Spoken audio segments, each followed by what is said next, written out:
চমৎকার কথা বলছিলেন। যতগুলো কথা বলেছেন আমরা যেন আমল করতে পারি, আল্লাহ তৌফিক এনায়েত করুক, আমরা পড়ি আমিন। হুজুরের সাথে বেশ 1-2 বছর আগে কোথাও আমার একটা প্রোগ্রাম ছিল, বাট হুজুর অসুস্থ থাকার কারণে হয়তো আসতে পারে নাই, দেখা হয়নি আমার সাথে। কিন্তু এবার দেখা হয়েছে কাতারে আমিও মদিনা থেকে ওমরা করে ফিরতেছি, হুজুরও ফিরতেছেন। তা কাতারে রেস্ট রুম আছে, ওখানে ট্রানজিটে যখন কোনো বিমানে আপনি ফ্লাই করবেন তখন ওই ট্রানজিট পিরিয়ডে আপনারা রেস্ট করবেন, 3 hours or 4 hours or a period of time you take a rest or you can take a power nap, আপনি বিশ্রাম নেবেন। ওই মুহূর্তে হুজুর মোহতারাম হঠাৎ করে আমার সামনে চলে আসলেন, এসে বললেন, মিজানুর রহমান আজহারি সাহেব, আপনি আমাকে চিনবেন না, আমি আপনাকে চিনি। তাই আমি বললাম, হুজুর আপনি কে? তো বললো যে আমি তো নজির আহমদ।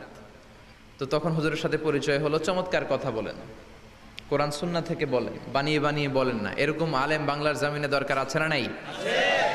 আল্লাহ হুজুরের হায়াত দারাজ করে দেখে আমরা পড়ি আমিন। হুজুর জন্য গোটা বাংলাদেশে কোরআনের আলোকে ছড়িয়ে দিতে পারে, আমরা পড়ি আমিন। আমাকেও আপনারা রেখেছেন, আপনাদের শুকরিয়া। আরও কথা বলেছে হযরত মাওলানা মুস্তাফা আল হোসেন সাহেব, বাইছাড়া কচুয়া। যারাই কথা বলেছে সকলের কথা আল্লাহ কবুল করুক, আমরা পড়ি আমিন। সূর্যপুর কি আপনাদের গ্রামের নাম? সূর্যপুর, সুন্দর নাম। এই সূর্যপুরের কথা কোরআনে আছে না নাই? ওই যে কয় আছে, কোথায় আছে বলেন তো, বলেন, আপনি বলেন, ভয় পাইছেন? আছে। সূর্যকে আরবিতে বলে আশ-শামস। সূর্যকে আরবিতে কি বলে? আশ-শামস নামে সূরা আছে না নাই? ওয়াশ-শামসি ওয়া দুহাহা আছে না নাই? কি সুন্দর কোরআন, আল্লাহু আকবার। মানুষের নামে সূরা, সূরাতু মুহাম্মদ, সূরাতু নূহ, প্রাণীর নামে সূরা। দেখেন সবচেয়ে বড় সাইজের যে প্রাণীটা, ওই প্রাণীর নামে আল্লাহ একটা সূরা দিলেন। আবার সবচাইতে ছোট্ট সাইজের যে প্রাণী, ওইটার নামেও একটা সূরা দিলেন। সবচেয়ে বড় সাইজের প্রাণীর নাম কি? হাতি, সূরাতুল ফিল আছে না নাই? সবচেয়ে ছোট্ট সাইজের প্রাণী পিঁপড়া, পিঁপড়ার নামে সূরা আছে না নাই? সূরাতু আন-নামাল। এরপর মাকড়সার 8 পা, মাকড়সার নামে আছে না নাই? সূরাতু আল-আনকাবুত। মৌমাছি, মৌমাছির নামে আছে না নাই? সূরাতু আন-নাহাল। নারীদের নামে আছে না নাই? নারীদেরকে আমরা পছন্দ করি বেশি, ঠিক কিনা? বিশ্বনবী পছন্দ করতেন, নারীদের মর্যাদা বেশি, মায়ের মর্যাদা 3 গুণ বেশি বাবার চেয়ে। এজন্য দেশের ক্ষমতায় আমরা নারীদেরকে বসাই দিছি। যেহেতু ক্ষমতা কয় গুণ বেশি, 3 ডবল যেহেতু মর্যাদা, তো বাবারে বসাবো কেন, মারই বসাই দিলাম। 2 মাই আছে, ঠিক কিনা? এই স্বাধীনতার পর থেকে এই 2 মা। আল্লাহ করে মা দিছে কয়টা? জোরে বলেন। এই 2 মা যদি একটু আদর সোহাগ দিয়ে আমাদেরকে রাখতো, তাহলে বাংলাদেশটা সিঙ্গাপুর হয়ে যেত। চিল্লা এখন, ঠিক কিনা? সিঙ্গাপুরে আমি ছিলাম কিছুদিন, আমার প্রোগ্রাম ছিল। এবছর গিয়েছিলাম ব্যাংককে, থাইল্যান্ড। তো ওদের দেশের একটা নিয়ম আছে, সেটা হচ্ছে ম্যারিটোক্রেসি। দেশের সব নিয়োগগুলো মেরিটের ভিত্তিতে হবে, যোগ্যতার ভিত্তিতে, চাচা খালুর টেলিফোনে নয়। কিন্তু আমাদের দেশে মামা খালুর ফোনে চাকরি আছে না নাই? সিঙ্গাপুরে নাই। এই সিঙ্গাপুরটা গোটা বিশ্বে পরিচিত ছিল জেলেপাড়া হিসেবে। জেলেপাড়া মাছ ধরতো, কি ধরতো? যেই এলাকাটা মাছ ধরে খেত, এই এলাকাটা এখন গোটা বিশ্বের উন্নত ডেভেলপড কান্ট্রি, দ্য ফার্স্ট ওয়ার্ল্ডের একটা অন্যতম দেশ। চিল্লায় বলেন ঠিক কিনা? গোটা বিশ্বের মানুষগুলো ট্যুরিজমের জন্য সেখানে যায়। চমৎকার চমৎকার ট্যুরিস্ট অ্যাট্রাকশন তারা সেখানে করে রেখেছে। ওদের ছোট্ট একটা দেশ, একটা শহর নিয়ে একটা দেশ। আমাদের এতগুলো জেলা, 64টা জেলা, ওদের এতগুলো জেলা নাই, একটা মাত্র জেলা। ওই জেলার নামেই শহর, জেলাটার নাম সিঙ্গাপুর। মূলত এটা এসেছে ইন্ডিয়ান শব্দ সিংহপুর থেকে। আগে ওখানে সিংহ থাকতো, সিংহপুর থেকে সিঙ্গাপুর। যেহেতু জায়গা কম, সেহেতু তারা 3টা সিঙ্গাপুর বানিয়েছে, উপরে একটা, মাটির নিচে আরো 2টা। আপনি মাটির নিচে গেলে অবাক হয়ে যাবেন, মাটির নিচে আরো 2 সিঙ্গাপুর। সব ট্রেনগুলো, সব গাড়িগুলো মাটির নিচ দিয়ে চলে, উপরেও কিছু আছে। তো বাংলাদেশে এরকম হতে পারতো যদি আমরা ভালো ভালো নেতা পেতাম। জোরে বলেন ঠিক কিনা? আমরা স্বাধীনতা পেয়েছি, কিন্তু স্বাধীনতার মজা আমরা পাই নাই। 71-এ আমাদের উপর জুলুম করেছে পাক হানাদার বাহিনী, আর 71-এর পর আমাদের উপর জুলুম করছে আমাদের ভোট দেয়া নেতারাই। চিল্লায় বলেন ঠিক কিনা? এজন্য নেতা বানানোর সময় বুঝে শুনে বানানোর দরকার আছে না নাই? যারা কোরআন পছন্দ করে, ইসলাম পছন্দ করে, আমরা তাদের সাথে আছি না নাই? আপনি কোরআন নিয়ে যদি রিসার্চ করেন অবাক হয়ে যাবেন। মানুষের নামে আল্লাহ সূরা দিলেন, প্রাণীর নামে সূরা দিলেন, চাঁদের নামে সূরা দিলেন, সূর্যের নামে সূরা দিলেন। কি অবাক করা কাণ্ড! আবার এই চাঁদকে বিশ্বনবী দুই ভাগ করেছিলেন, সেটাও কোরআনে আছে না নাই? ইকতারাবাতিস সাআতু ওয়ানশাক্কাল কামার ওয়া ইয়ারাউ আয়াতান ইয়ারিদু ইয়াকুলু সিহরুম মুস্তামির। বিশ্বনবী আঙ্গুলের ইশারায় চাঁদকে দুভাগ করেছিলেন।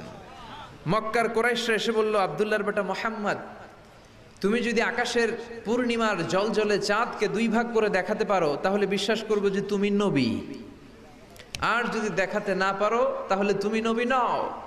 বিশ্বনবী গ্রিন সিগন্যালের জন্য উপরে তাকালেন, কারণ বিশ্বনবী মন গড়া কিছু বলতেন না, উপর থেকে সিগন্যাল আসলে তারপরেই বলতেন। চিল্লায় বলেন ঠিক কিনা? বিশ্বনবী গ্রিন সিগন্যাল পেলেন। বিশ্বনবী বললেন, অবশ্যই আমি দেখাতে পারবো। শাহাদাত আঙ্গুলি বলি আমরা এটাকে, কিন্তু আরবিতে এটাকে বলা হয় সাব্বাবা। এই সাব্বাবা তুলে উনি বিসমিল্লাহি আল্লাহু আকবার এরকম করলেন, পূর্ণিমার চাঁদটাকে ফেটে দুই ভাগ করে দিল কে? একটা চলে গেল জাবালে আবু কুবাইস, সাফা পাহাড়ের উপরে যে অংশটা। জাবালে আবু কুবাইস আউয়ালু জাবাল ফিল আলাম, পৃথিবীর প্রথম পাহাড়।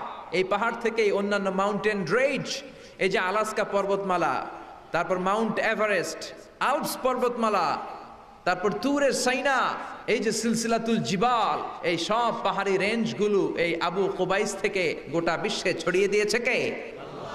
চাঁদের এক খণ্ড চলে গেল আবু কুবাইসে, আরেক খণ্ড চলে গেল জাবাল কায়কানের ভেতরে। মক্কার লোকেরা দেখে তো অবাক, কি আজীব তামাশা! চাঁদকে দুই ভাগ করে ফেললো, আবার এই চাঁদকে মিলিয়ে দিল। বিশ্বনবীর এই চমৎকার মুআজিজা দেখে হাজার হাজার মক্কার লোকেরা কালিমা পড়ে মুসলমান হয়ে গেল। এই চাঁদের মধ্যে প্রথমে নেমেছিল নীল আর্মস্ট্রং। কি নাম? মহাকাশে যাওয়ার আগে তার আগে কুকুর পাঠিয়েছিল একটা, নাম হচ্ছে কি? লাইকা। লাইকা নামে একটা কুকুর পাঠিয়েছে, যে মরলে আগে কুত্তায় মরুক, আমরা বেঁচে থাকি, ঠিক কিনা?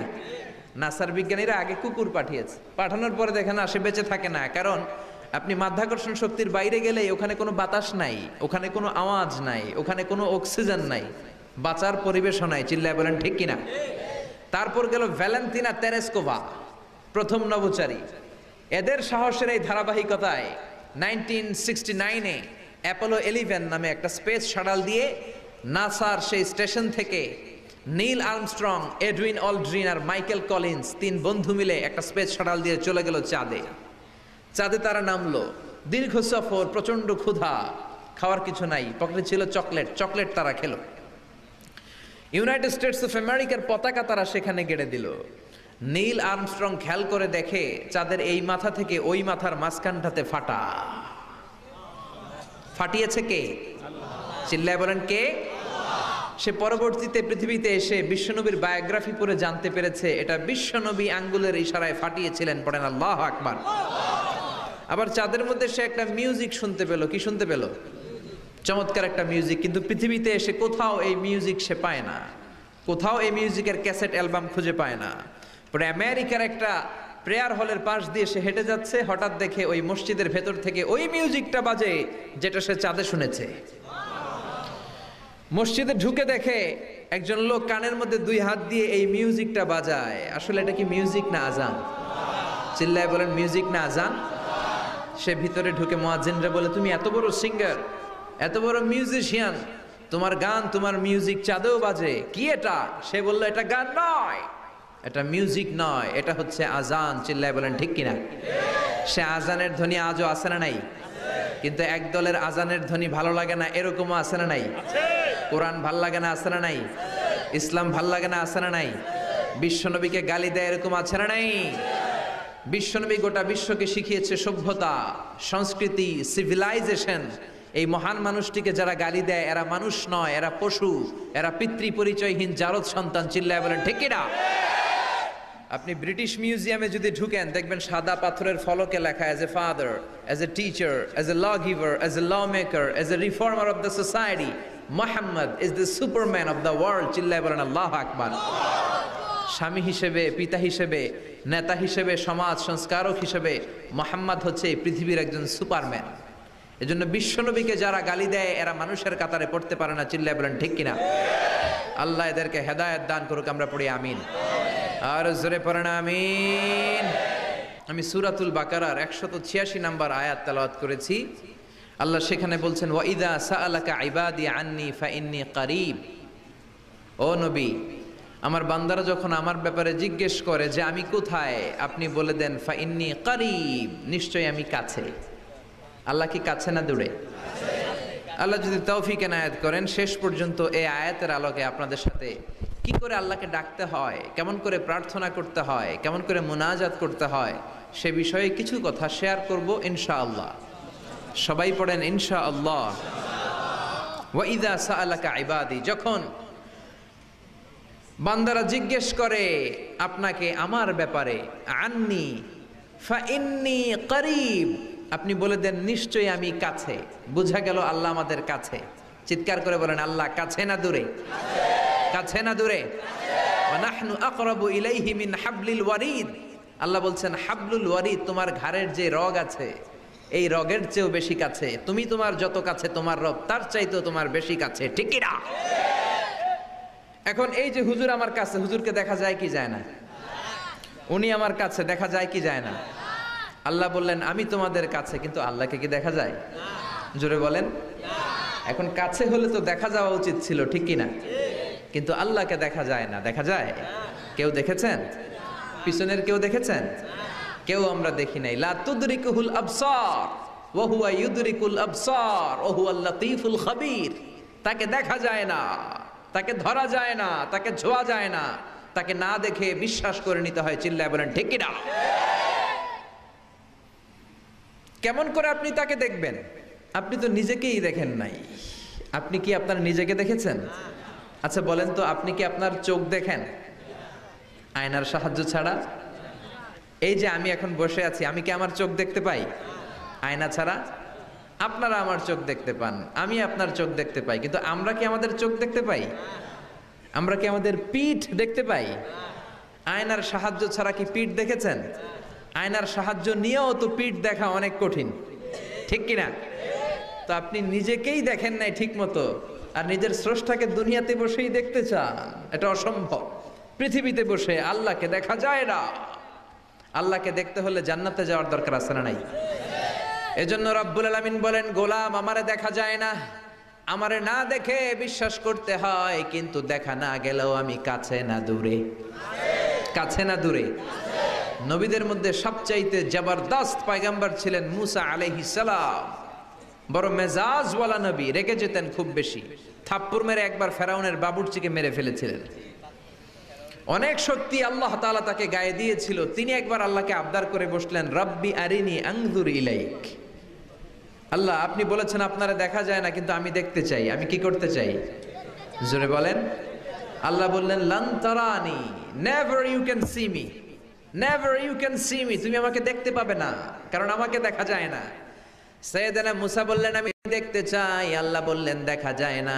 মুসা বলে দেখতে চাই। আল্লাহ বললেন দেখা যায় না। মুসা আলাইহিস সালাম বললেন, কথা বলেন না কেন? আল্লাহ বললেন, মুসা বললেন, আল্লাহ বললেন। মুসা বলে দেখতে চায়, আল্লাহ বলে দেখা যায় না। কিন্তু সাইয়েদনা মুসা আলাইহিস সালাম ছেড়ে দেবার পাত্র নয়, হেরে যাবার পাত্র নয়, পিছু হটার পাত্র নয়। মনে যেটা উঠেছে আদায় করার পাত্র হলো মুসা, ঠিক কি না? উনি বললেন, রব্বি আরিনি আনজুর ইলাইক। আল্লাহ আপনি আমারে দেখা দেন, আমি দেখতে চাই। আল্লাহ বললেন, লান তারানি, never you can see me. ওরে মুসা এই বায়না ধরো না, আমারে তো দেখা যায় না। এই পৃথিবীর চামড়ার চক্ষু দিয়ে আমাকে দেখা যাবে না। মুসা বললেন আমি দেখেই ছাড়বো। আল্লাহও বুঝাতে পারেন না, মুসাও ছাড়েন না। অবশেষে নবীর আবদার রব্বুল আলামিন শুনতে রাজি হলেন। আল্লাহ বললেন, মুসা আগামীকাল অমুক সময়ে গোসল করে ওযু করে তুর পাহাড়ে চলে আসবা। তুমি যখন দেখতেই চাও আগামীকাল তুর পাহাড়ে চলে এসো। সাইয়েদনা মুসা আলাইহিস সালাম তুর পাহাড়ে চলে এসেছেন, কারণ উনার ফিলিংস আমাদের ফিলিংস একরকম নয়। আমরা কি আল্লাহর কথা শুনি? জোরে বলেন। কিন্তু ওয়া কাল্লামাল্লাহু মুসা তাকলিমা, উনি আল্লাহর কথা শুনতেন। তো ওনার চিন্তা হচ্ছে যার কথাটা এত সুন্দর, না জানি উনি দেখতে কত সুবহানাল্লাহ পড়বেন না? আল্লাহ বললেন, মুসা আগামীকাল আসো, তুর পাহাড়ে আসো। সাইয়েদনা মুসা আলাইহিস সালাম তুর পাহাড়ের উপর চলে গেলেন। আল্লাহ বললেন, মুসা এটা যেন তেন কোনো খেলা না। আবার তোমারে জিজ্ঞেস করতে চাই, আসলেই তুমি দেখতে চাও কিনা? মুসা আলাইহিস সালামের এক কথা এক দাবি দেখতে চাই, এক কথা এক দাবি, সেটা কি? আমি দেখতে চাই খোদা, আমি দেখতে চাই আপনাকে। আল্লাহ বললেন মুসা এটা সাধারণ খেলা নয়, এটা বিপিএল এর খেলা নয়, এটা আইসিসি নয়, এটা ফিফার খেলা নয়, এটা মুসার সাথে বিশ্ব গভর্নমেন্টের খেলা, ঠিক কিনা? এটা সাধারণ খেলা না, it's a very dangerous game. তুমি যদি স্টার্ট করো you have to go until the last moment, শেষ পর্যন্ত তোমাকে যেতে হবে, ঠিক কিনা? মুসা আলাইহিস সালাম এক পায়ে খাড়া। সাইয়েদনা মুসা বললেন আমি রাজি। আল্লাহ বললেন ওকে, তাহলে খেলা শুরু করে দিলাম। ও মুসা তুমি দাঁড়িয়ে থাকো, খেলা এখন শুরু হয়ে যাবে। রব্বুল আলামিন মুসা আলাইহিস সালামের চারিদিকে অন্ধকার করে দিলেন। কি করে দিলেন? চারিদিকে 4 ফারসাক এলাকা, 1 ফারসাকে 12 মাইল, 4 ফারসাকে অনেক লম্বা একটা জায়গা, 3 × 36 কিলোমিটার জায়গা আল্লাহ অন্ধকার করে দিলেন। ঘুটঘুটে অন্ধকার, এত অন্ধকার সাইয়েদনা মুসা আলাইহিস সালাম নিজের হাতটাও নিজে দেখে না। এবার মনের মধ্যে একটু ভয় চলে আসছে, কোনো আওয়াজ নাই, অন্ধকার। এবার মনের মধ্যে ভয় এসেছে, কিন্তু আল্লাহকে দেখতে চায়, ওই নেশায় এখন অন্তরের মধ্যে কিছু সাহস আছে না নাই? সাহস নিয়ে দাঁড়িয়ে আছেন। এবার আল্লাহ চারিদিকে আলোকিত করে দিলেন। এবার বললেন মুসা আরো কিছু কাজ আছে, তোমার চারদিকে 4 ফারসাকের এরিয়ার মধ্যে কোনো প্রাণী থাকতে পারবে না, কোনো মশা থাকবে না, মাছি থাকবে না, ইঁদুর থাকবে না, ব্যাঙ থাকবে না, পাখি থাকবে না। সবগুলো পশু আর প্রাণীকে বললেন, আল্লাহ বললেন তোমরা বাইরে চলে যাও, বাউন্ডারির বাইরে চলে যাও। বাংলাদেশের সাথে ইন্ডিয়ার খেলা, আপনারা দর্শক মাঠে ঢুকতে পারবেন? বলেন ঢুকলে খেলা হবে? খেলাটা হবে। আল্লাহ বললেন সবাই বাইরে চলে যাও, সব বাইরে চলে গেল। এবার আল্লাহ বললেন মুসা তোমার 2 কাঁধের মধ্যে 2 ফেরেশতা আছে না নাই? কিরামান, তাদেরকেও বাইরে পাঠানোর দরকার আছে না নাই? আল্লাহ বললেন তোমরাও 4 দিক থেকে বাউন্ডারি দেয়া এরিয়ার বাইরে তোমরা চলে যাও। এবার রব্বুল আলামিন বললেন আল্লাহর স্পেশাল সিকিউরিটি ফোর্স ফেরেশতাকে তোমরা 4 দিকে বাউন্ডারি দাও। স্পেশাল সিকিউরিটি ফোর্স ফেরেশতা কাদের সাথে কাঁধ লাগিয়ে, পায়ের সাথে পা লাগিয়ে 4 দিকে একটা বাউন্ডারি দিলেন। চিল্লায় বলেন আল্লাহু আকবার। এবার সাইয়েদনা জিব্রাইলকে আল্লাহ বললেন ও জিব্রাইল তুমিও ঢোকার চেষ্টা করো না, তুমিও বাইরে চলে যাও। সুবহানাল্লাহ। সাইয়েদনা জিব্রাইল বলে আল্লাহ আমাকে তৈরির পর থেকে, আমাকে রুহু দেওয়ার পর থেকে আজ পর্যন্ত তোমারে আমি দেখি নাই।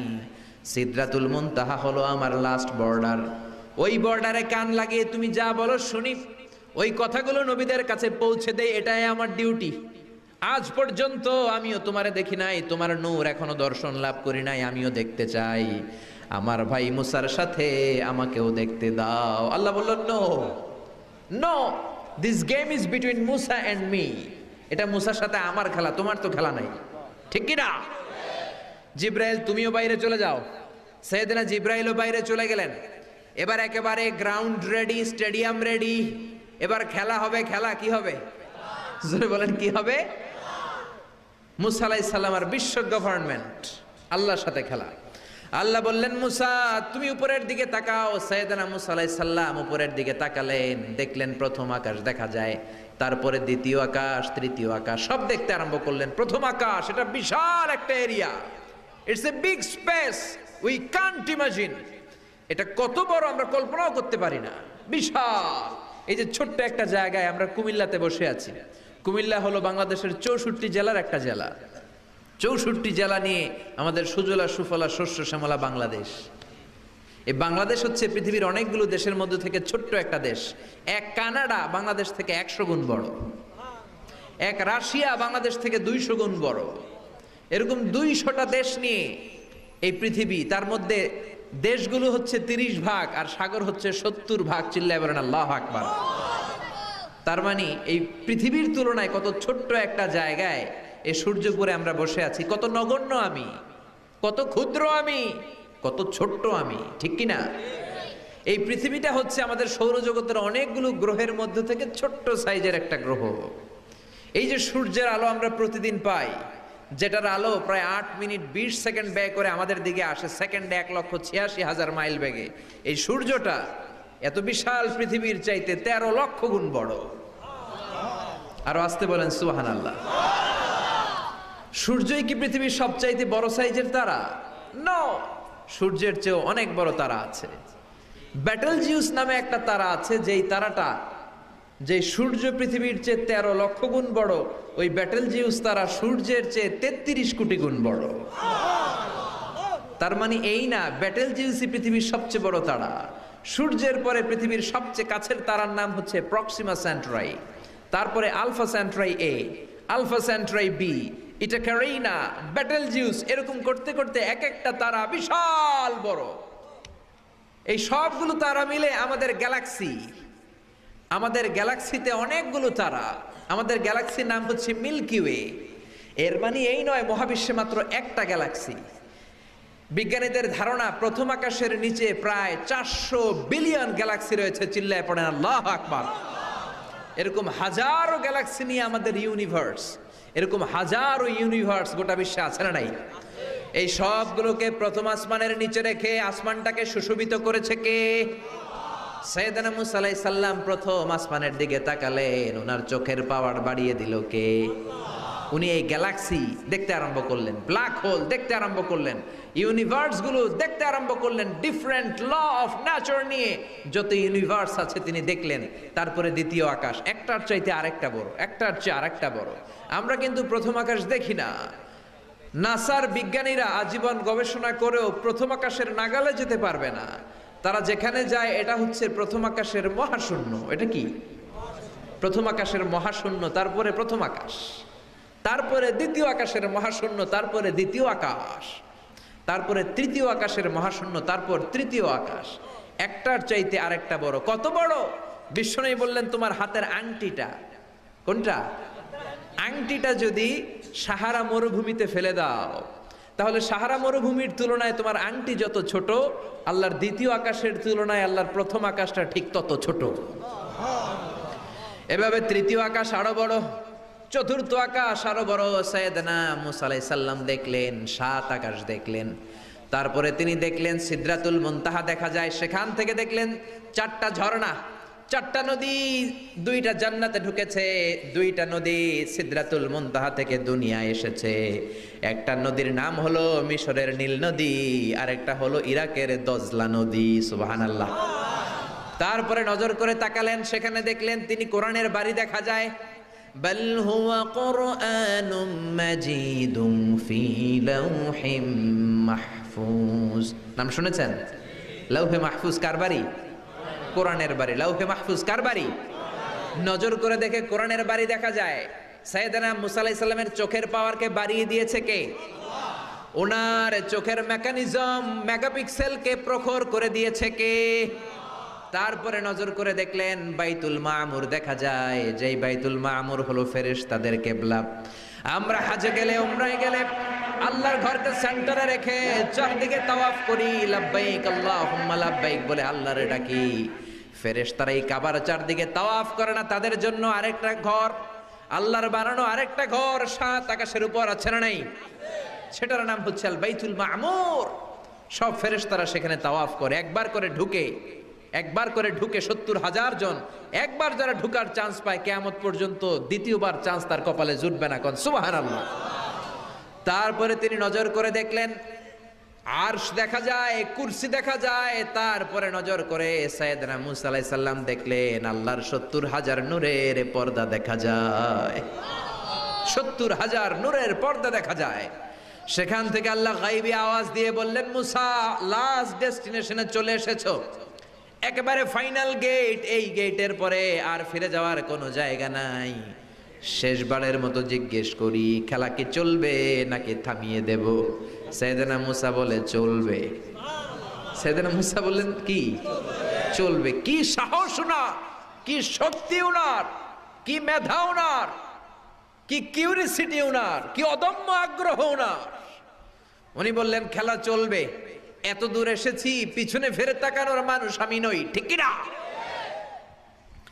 আল্লাহ বললেন মুসা তাহলে ঠিক আছে, খেলা শুরু হয়ে যাবে, একটু শক্ত হয়ে দাঁড়াও। সুবহানাল্লাহ পড়েন। এই প্রথম আল্লাহ তার নূরের তাজাল্লির ফোকাস পৃথিবীতে ঢেলে দিবেন, এর আগে পড়ে নাই। আল্লাহু আকবার। সাইয়েদনা মুসা আলাইহিস সালাম শক্ত হয়ে দাঁড়ালেন। ফালাম্মা তাজাল্লা রাব্বুহু জাআলাহু দাক্কা ওয়া খাররা মুসা সাইকা। ফালাম্মা তাজাল্লা রাব্বুহু লিল জাবাল, আল্লাহ বললেন মুসা তবে একটা কথা শুনে রাখো, এত দুর্বল করে তোমাদের বানিয়েছি, ওয়া খুলিকাল ইনসানু দাঈফা, মানুষ কি সবল নাকি দুর্বল? সবল না দুর্বল? দুইবার পাতলা পায়খানা হইলে চেহারার দিকে আর তাকানো যায় না, ঠিক কিনা? আজকের জান্নাতুন নাইম এপ্রিল বিশ্ব সুন্দরী, 20 বছর পরে বিশ্ব পেতনিও না, ঠিক কিনা? অসুস্থ হলে মানুষ দুর্বল হয়ে যায়, বিপদ আসলে মানুষ কাবু হয়ে যায়, বয়সের ভারে মানুষের চামড়াগুলো ঝুলে যায়। মানুষ কি সবল নাকি দুর্বল? জোরে বলেন, সবল নাকি দুর্বল? সে আল্লাহ বললেন গোলাম চাইতে হবে শুধু আমার কাছে। সব নবীরা এইভাবে দোয়া করেছেন। সাইয়েদনা ঈসা আলাইহিস সালাম দোয়া করেছেন, আল্লাহ আপনার কাছে আমি দোয়া করি আমারে আপনি শেষ নবী বানায়া দেন। কোন নবী? জোরে বলেন, এটা কি সম্ভব? কারণ শেষ নবী একজন আছে না নাই? কি নাম? সবাই বলেন কি নাম? মুহাম্মদ সাল্লাল্লাহু। আল্লাহ বললেন না না, উল্টা পাল্টা আবদার করো না, ওই নবুয়তি দিয়ে দেয়া হয়েছে। ঈসা বললেন ওকে, আমি পড়েছি ইনজিলের মধ্যে ওই নবীর উম্মতদের এত মর্যাদা, বনি ইসরায়েলের অনেক নবীর চাইতে নাকি উম্মতে মুহাম্মাদের মর্যাদা অনেক বেশি হবে। আল্লাহ শেষ নবী আমাকে বানালেন না, ওকে, কিন্তু আমার উম্মতকে ওই উম্মত বানান। আল্লাহ বলেন নো, ওইটাও দেয়া হয়ে গেছে, পাবে কে? বিশ্বনবী পাবে। বিশ্বনবীর উম্মত আমরা হলাম উম্মতে মুহাম্মাদি। আমাদের মধ্য থেকে যারা আলেম হবে, হক্কানি আবেদ হবে, আল্লাহর ওলি হবে, বনি ইসরায়েলের অনেক নবীদের চাইতেও তাদের মর্যাদা বেশি হয়ে যাবে। সুবহানাল্লাহ। এবার উনি চোখের পানি ছেড়ে দিলেন। আল্লাহ দোয়া করলাম আমারে শেষ নবী বানান, বানালেন না। দোয়া করলাম আখিরি উম্মত আমারে দেন, আমারে দিলেন না। এবার আমি দোয়া করি, এই দোয়া কিন্তু ফেলতে পারবেন না। আল্লাহ বললেন করো করো। সাইয়েদনা ঈসা বললেন আল্লাহ তাহলে আপনি আমাকে এই পৃথিবীর মধ্যে ওই নবীর উম্মত করে আরেকবার দুনিয়াতে পাঠানো লাগবে। সুবহানাল্লাহ। কবুল করে নিল কে? পৃথিবীতে একজন নবী এখনো মরে নাই, কি নাম?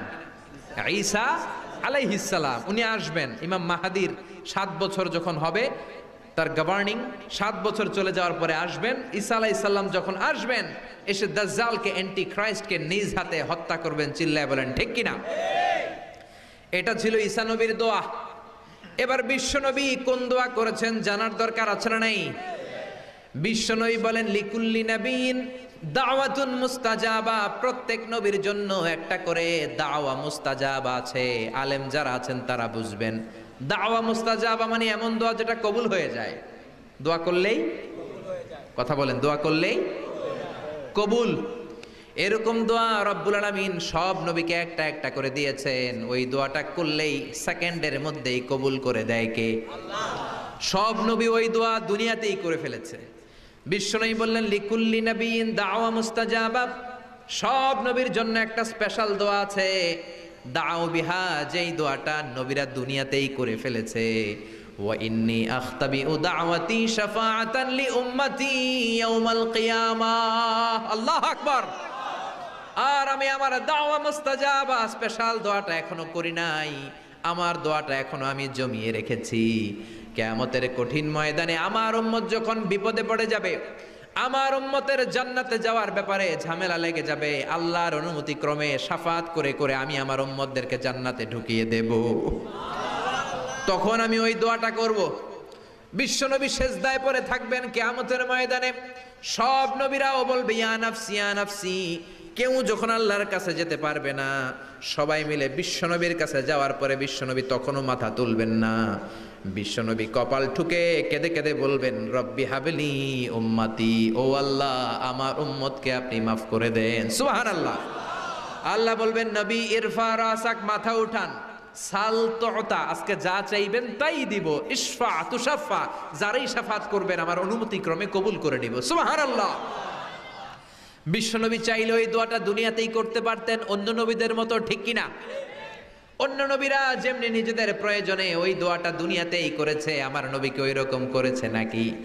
তার মানে আমার নবীর আমাদের জন্য মায়া বেশি না কম? আমার জন্য রেখে দিয়েছেন ওই দোয়াটা, আপনার জন্য রেখে দিয়েছেন দোয়াটা, আমাদের জন্য দোয়াটা রেখে দিয়েছেন। আমরা যখন কিয়ামতের ময়দানে বিপদে পড়ে যাব, বিশ্বনবী দোয়া করে করে আমাদেরকে জান্নাতে ঢুকিয়ে দিবেন, ঠিক কিনা? বিশ্বনবী দুনিয়াতে কম আঘাত সহ্য করেন নাই। যেই লোকটার বাইরের চামড়া থেকে রগ দেখা যেত, রগের ভেতর দিয়ে যে রক্তগুলো দৌড়াদৌড়ি করে সেটাও দেখা যেত। সুবহানাল্লাহ। পৃথিবী এত সুন্দর মানুষ দেখে নাই। ওই লোকটাকে পাথর মেরে মেরে তায়েফের ময়দানে রক্তাক্ত করা হয়েছে 3 বার। আমি দেখে এসেছি এবার জায়গাটা। একবার আহত হলেন, আবার উঠলেন, আবার পাহাড়ের কাছে গেলেন, আবার মারা হলো, আবার পাহাড়ের ওই পাশে গেলেন, আবার মারা হলো। 3 বার পাথর মারা হলো। বিশ্বনবী নিজের কোনো প্রয়োজনে, নিজের স্বার্থের জন্য যান নাই, তায়েফবাসীদের জান্নাত নিশ্চিত করার জন্য, তাদের ভালোর জন্য, তাদেরকে দাওয়াত দেওয়ার জন্য গিয়েছেন। তারপরও মাইর আসারা নাই, তখনও বিশ্বনবী দোয়া করেন নাই। ওই দিন যদি দোয়া করতেন, আল্লাহ তায়েফবাসীদেরকে আপনি শেষ করে দেন, সেকেন্ডের মধ্যে পুরো তায়েফকে পাউডার করে দিতে পারতো কে? উহুদের ময়দানে তীর এসে বিশ্বনবীর দাঁতের মধ্যে বিঁধে গেল, ঝরঝর করে রক্ত ঝরলো। ওই কঠিন দিনেও বিশ্বনবী ওই দোয়াটা করেন নাই, ঠিক কিনা? বদরের ময়দানে 313 জন সাহাবী নিয়ে বিশ্বনবী চোখের পানি ছাড়ছেন। আবু বকর বলেন, ইয়া রাসূলুল্লাহ, ইয়া হাবিবাল্লাহ, মাথা উঠান। আপনি এমন ভাবে দোয়া করেছেন, আমার মন সায় দেয়, আমার মন বলে আজকের দোয়া আল্লাহ ফেরাবে না, ওঠেন। বিশ্বনবী চাইলে ওই জন্য বলতে পারতেন, কুরাইশদেরকে আল্লাহ আপনি নাস্তানাবুদ করেন, করে দিত কে? প্রচন্ড ক্ষুধার সময় বিশ্বনবী যখন মক্কায় কেঁদে কেঁদে হয়রান, তখন ওই দোয়াটা করেন নাই, ঠিক কিনা? 3 বছর আত্মীয় স্বজন সহ শিয়াবে আবু তালেবে জেল খেটেছেন। কয় বছর? জোরে বলেন।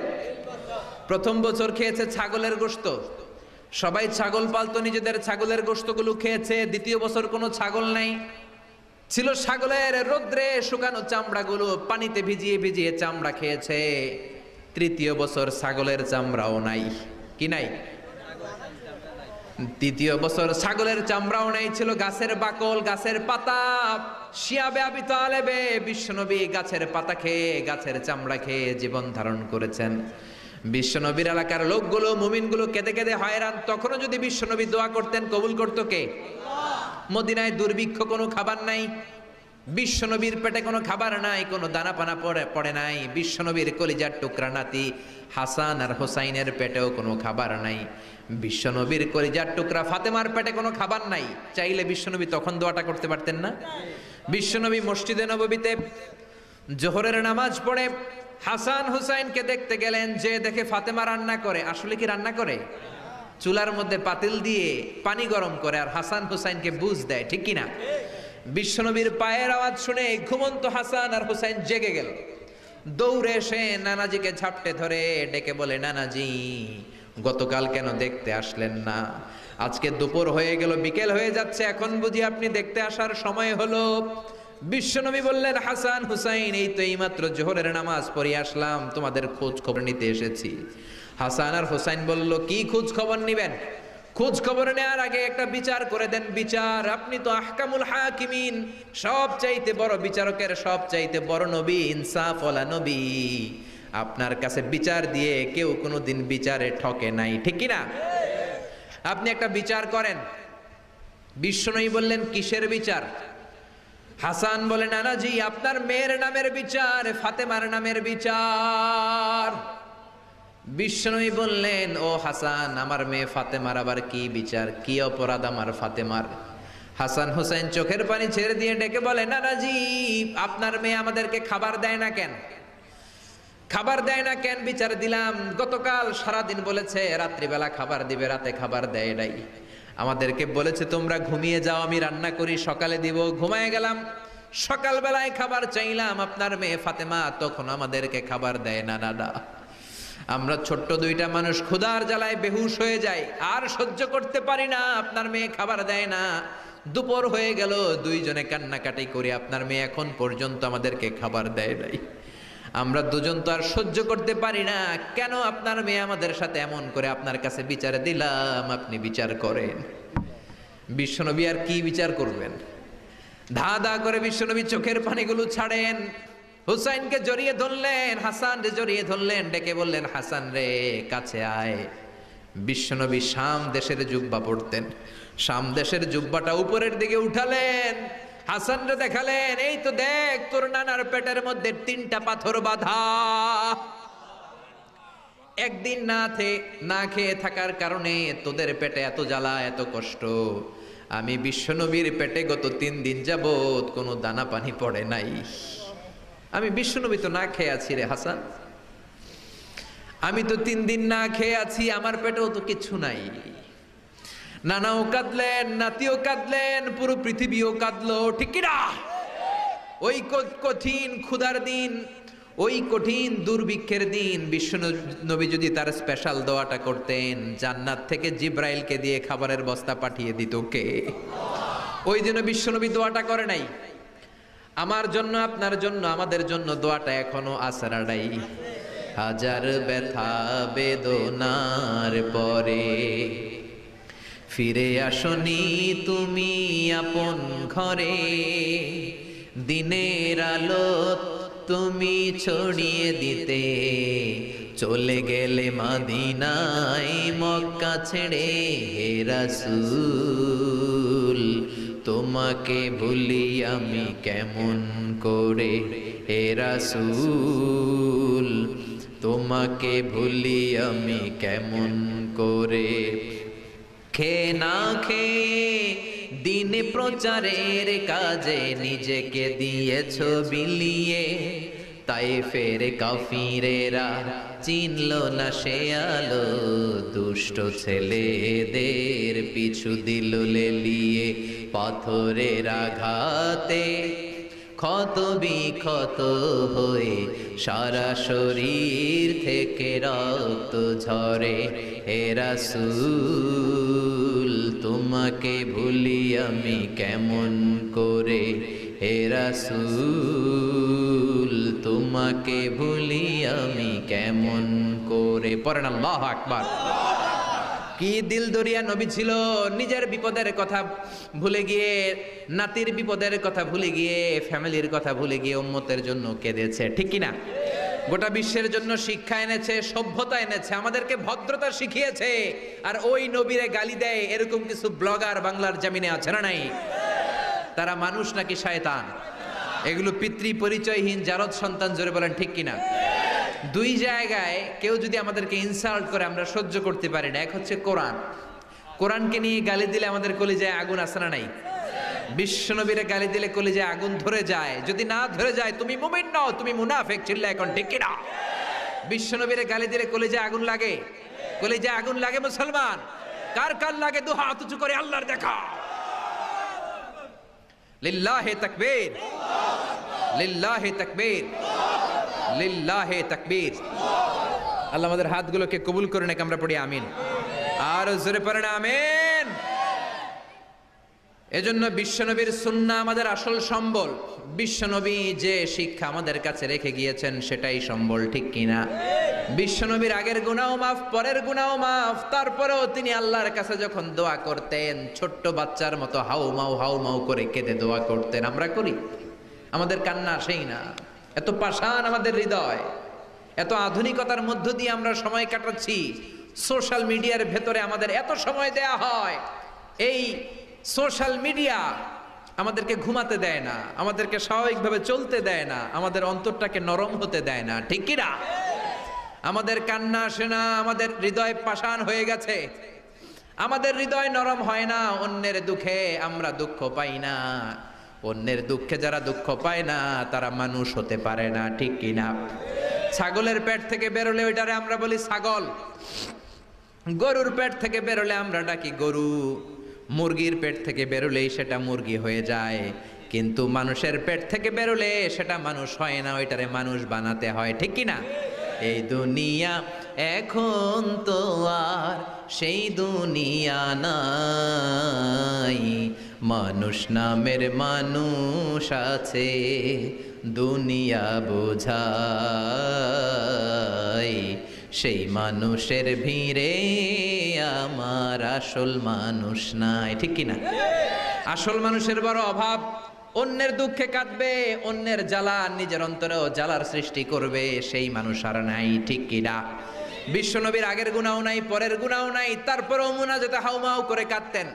তিনি দোয়ায় বলতেন, আল্লাহ ইন্নী আব্দু কবনু আব্দি কবনু আমাতিক নাসিয়াতি বিয়াদিক। ও আল্লাহ, আমি আপনার গোলাম, গোলামের ঘরের গোলাম, বান্দির ঘরের গোলাম।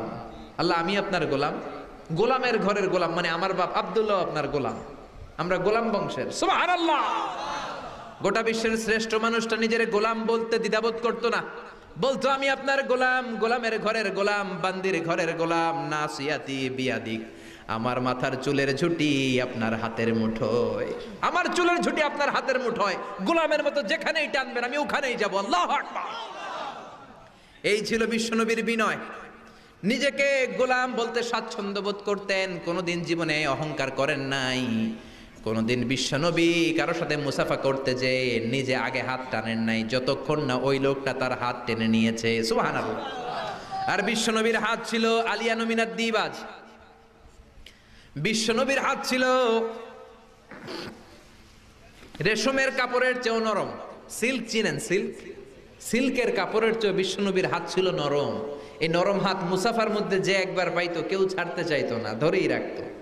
আর বিশ্বনবী নরম হৃদয়ের নবী, কেউ যদি না ছাড়ে বিশ্বনবীও ছাড়তেন না। সুবহানাল্লাহ। ওই নবী মুনাজাতে কাঁদতেন। এজন্য ভাইরা এই কথা বললেন না আল্লাহ আমার দোয়া শোনে না, আপনি দোয়ার মতো দোয়া করেন নাই, এজন্য শোনে নাই, ঠিক কি না? দোয়া কবুল হওয়ার রহস্য হচ্ছে চোখের পানি। বিশ্বনবী বললেন দুইটা চোখের পানি আল্লাহর কাছে সব চাইতে সেরা। এক হলো জিহাদের ময়দানে রক্তের ফোঁটা, দ্বিতীয় হলো আল্লাহর ভয়ে মোনাজাতের মধ্যে চোখ থেকে বেয়ে বেয়ে পড়া পানির ফোঁটা। আবার বিশ্বনবী বললেন অনুশোচনার চোখের পানি, চোখ দিয়ে নাকের ডগা বেয়ে বেয়ে জমিনে পড়ার আগে ওই দোয়াটা কবুল করে নেয় কে? এজন্য চাওয়ার সময় নিজের ছোট করেন, বলবেন আল্লাহ আমি আপনার গোলাম, গোলামের ঘরের গোলাম, বান্দির ঘরের গোলাম, আমার চাইতে ক্ষুদ্র ছোট কেউ নাই, এমন কোন গুনাহ নাই আমি করি নাই, তুমি ছাড়া আমারে পার করার কেউ নাই, ঠিক কিনা? এরকম দোয়ার মধ্যে নিজের ছোট করে দেন, আপনার দোয়া কবুল করবে কে? এজন্য সব সময় চাইবে একজনের কাছে, তিনি কে?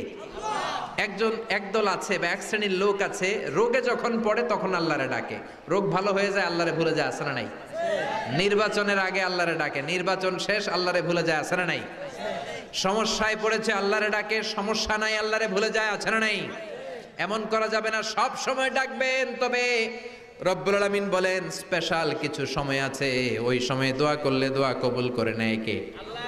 তাহাজ্জুদের সময়। এই স্পেশাল দুই একটা সময়ের কথা বলে আমরা দোয়া করব। দোয়া না নিয়ে আজকে কে কে চলে যাবেন হাত তুলে দেখান তো। থাকবেন সবাই? দোয়া করে যাবেন? অল্প 2-1 মিনিট কথা বলে আমি এখন দোয়ার দিকে যাব। ওয়াদা করেছেন বসে থাকবেন। ওয়াদা খেলাফ করা কি মুমিনের আলামত না মুনাফিকের? আমরা একসাথে দোয়া করে আজকে এখান থেকে বিদায় নিব। পড়েন ইনশাআল্লাহ। তাহাজ্জুদের সময় দোয়া করবেন, ওয়া মিনাল লাইলি ফাতাহাজ্জাদ বিহি নাফিলাতান লাকা আসা আইয়াবআসাকা রাব্বুকা মাকামাম মাহমুদা। তাহাজ্জুদের নামাজ পড়লে আপনার মর্যাদা বাড়ায় দিবে কে? আল্লাহ। এখন হুজুর আমরা তো ফজরই পড়ি না, তাহাজ্জুদ কখন পড়মু? তাহাজ্জুদ তো তাদের যারা ফজর পড়ে, ঠিক কি না? ফজরই তো পড়ে না, তাহাজ্জুদ কখন? ফজরের সময় মসজিদের বেহাল দশা। ফজরের সময় যত মসজিদে নামাজ পড়লাম খালি মুরব্বী চাচাদেরকে পাওয়া যায়, ইয়াং ছেলেরা নাই। ফজরের নামাজ মুরব্বীদের জন্য নয়, ফজরের নামাজ তোমাদের মতো ইয়াংস্টার যারা আছো তাদের জন্য, ঠিক কি না? ওয়াদা করো সূর্যপুরের মসজিদগুলোতে যুবকরা যে ফজরের নামাজে মসজিদ ভরে দিবা, রাজি আছো? রাজি আছো যুবকেরা? এই যৌবন বয়সের ইবাদত আল্লাহর কাছে সবচাইতে প্রিয়। খেয়াল করে বোঝার চেষ্টা করো। যুবক বয়সে যদি গভর্নমেন্ট সার্ভিস করো, বার্ধক্যে উপনীত হলে পেনশন আছে না নাই? অনুরূপ ভাবে যুবক বয়সে যদি ইবাদত করো, বার্ধক্য অবস্থায় ইবাদত করতে না পারলেও পেনশনের হিসাবে তোমার আমল নামায় সওয়াব দিয়ে দিবে কে? এজন্য যুবক বয়সের ইবাদত আল্লাহর কাছে প্রিয়। মসজিদ তখন ধরে যখন আর কাজ করার সুযোগ নাই। মসজিদে তখন যায় যখন কেউ চাকরিতে নেয় না। মসজিদে তখন যায় যখন ঘরের কেউ তার সাথে কথা বলতে চায় না, মানে বয়স হয়ে গেছে 70।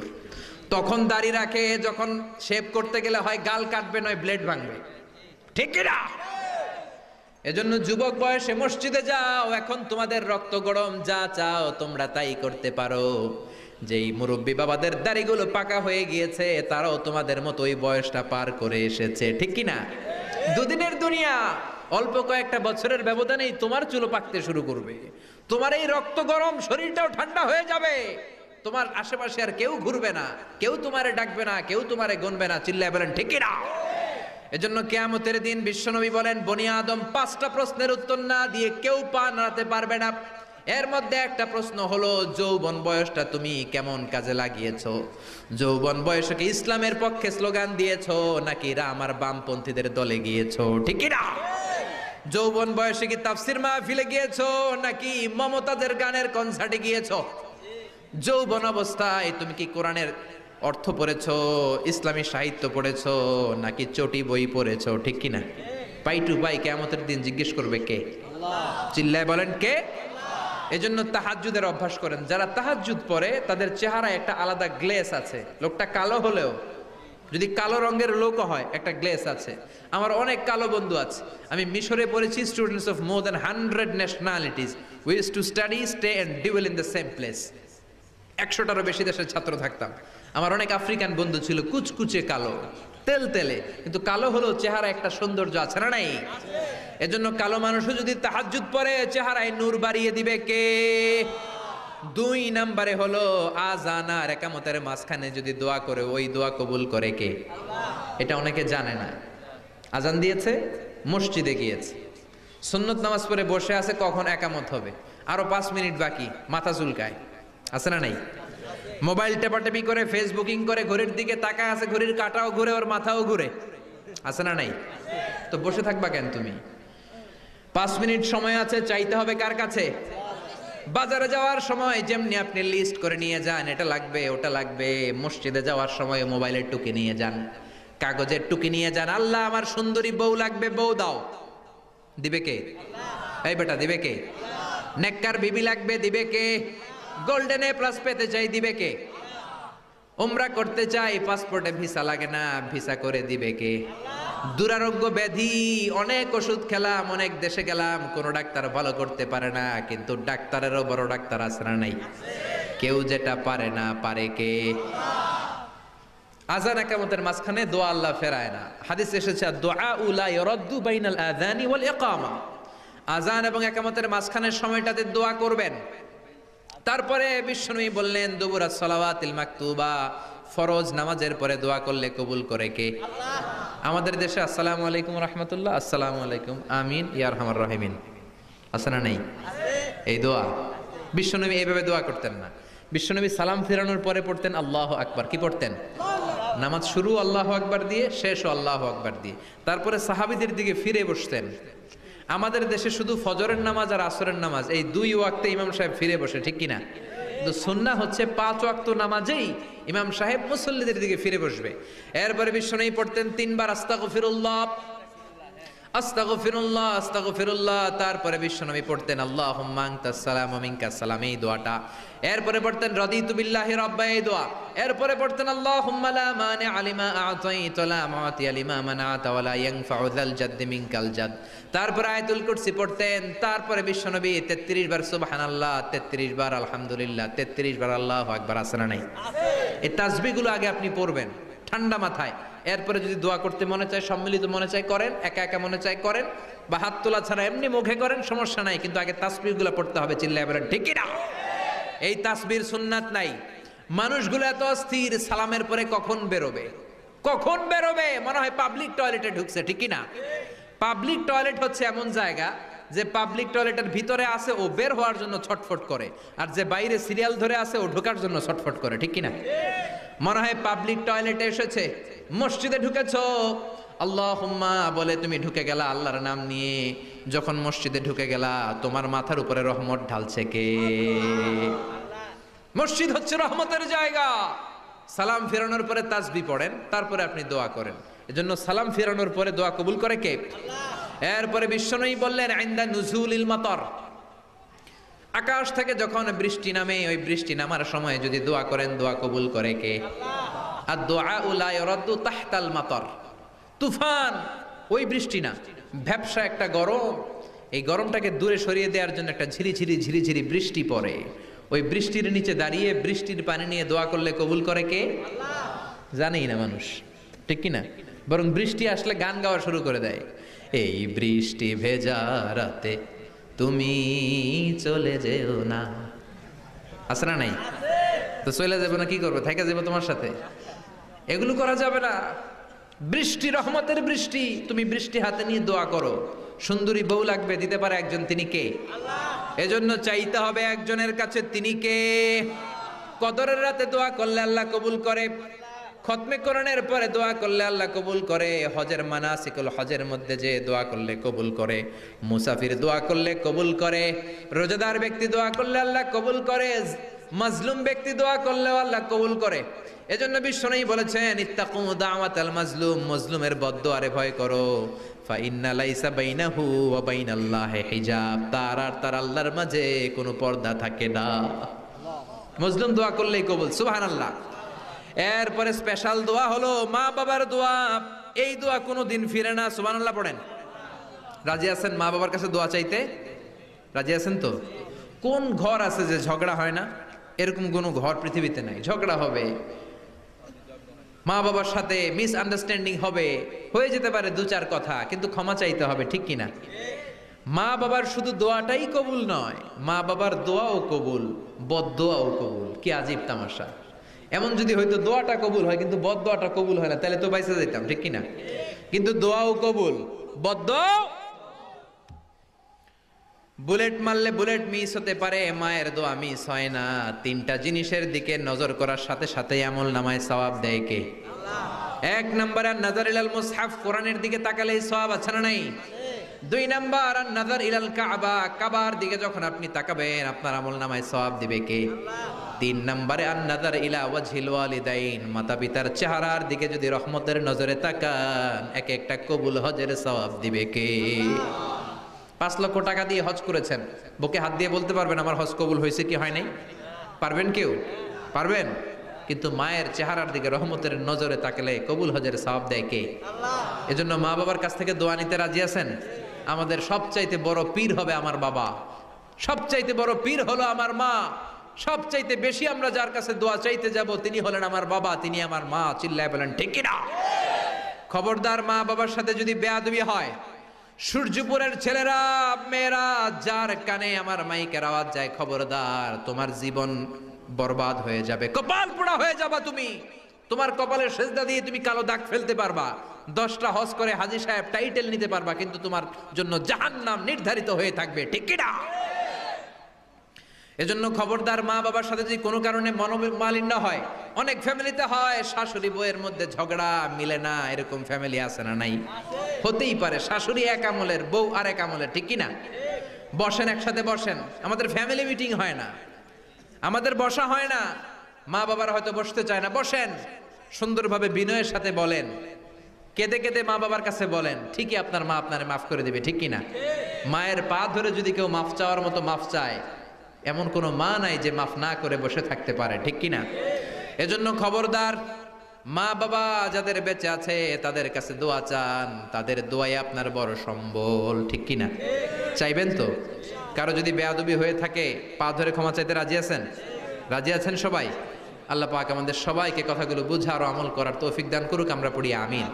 এজন্য বিপদে আপদে সব সময় আমাদের ভরসা এবং আস্থার জায়গা একটা, তিনি কে? এই দরবারটা 24 আওয়ার্স খোলা।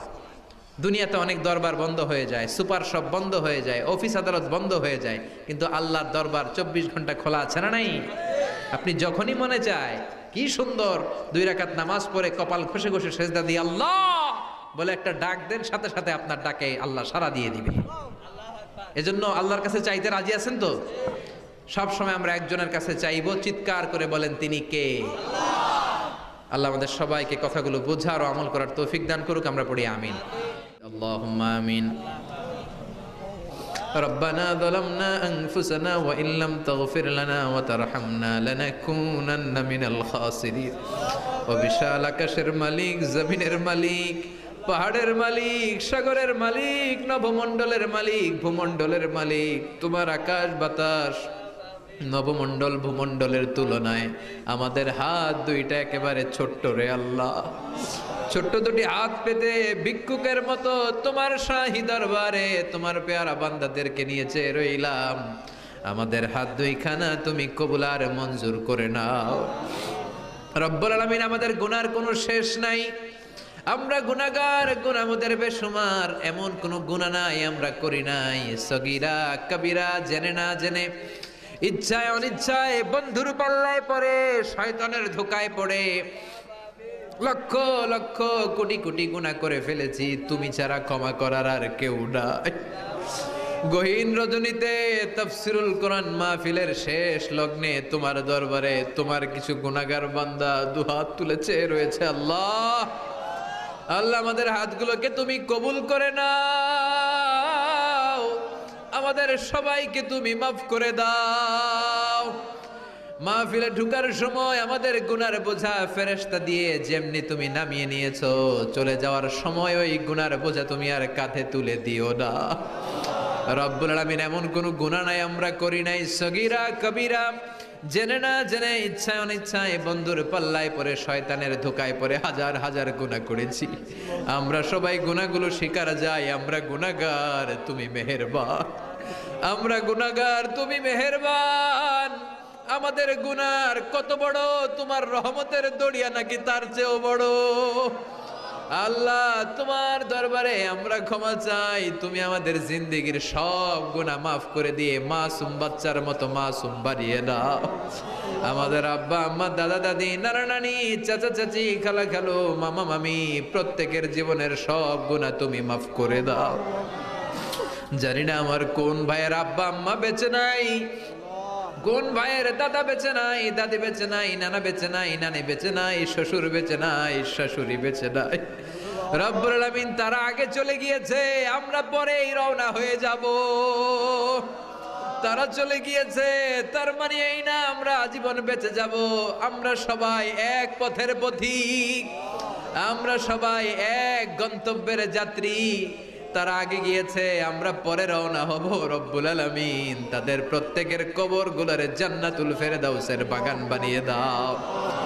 যে হাজী সাহেব এই মাহফিলের আয়োজন করলেন, মায়ের জন্য দোয়া চেয়েছে, তার মায়ের কবরটারে জান্নাতুল ফেরদাউসের টুকরা করে দাও।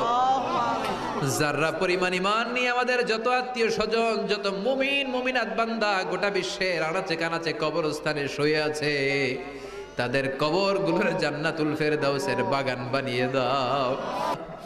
রব্বুল আলামিন, আমরা যেন ঈমান নিয়ে এই ক্ষণস্থায়ী দুনিয়া ছাড়তে পারি তৌফিক দাও। জানি না সেই দিনটি কবে চলে আসবে, কোন দিন সেই সাদা ধবধবে কাফনের কাপড় দিয়ে আমার দেহটারে পেঁচ দেয়া হবে রে মাওলা। জানি না কোন দিন মসজিদের মাইকে মুয়াজ্জিন ঘোষণা দিবে, অমুক এলাকার অমুক ভাই আমাদের মাঝে দুনিয়ায় নাই। আমার যখন ফুরাবে দিন, আসবে গহীন রাতি, থেকো আল্লাহ দুনয়নে হয়ে চির সাথী, আসবে গহীন রাতি। রব্বুল আলামিন, আমাদের জীবনের সেই গহীন রাত্রি আসার আগে ঈমান নিয়ে যেন আমরা বিদায় নিতে পারি তৌফিক দাও। যতদিন বাঁচবো তোমার গোলামি করে বাঁচার তৌফিক দাও, হকের পক্ষে থেকে বাঁচার তৌফিক দাও। কোরআন সুন্নাহ মেনে আমাদের জীবনগুলা যেন আমরা করতে পারি তুমি তৌফিক দাও।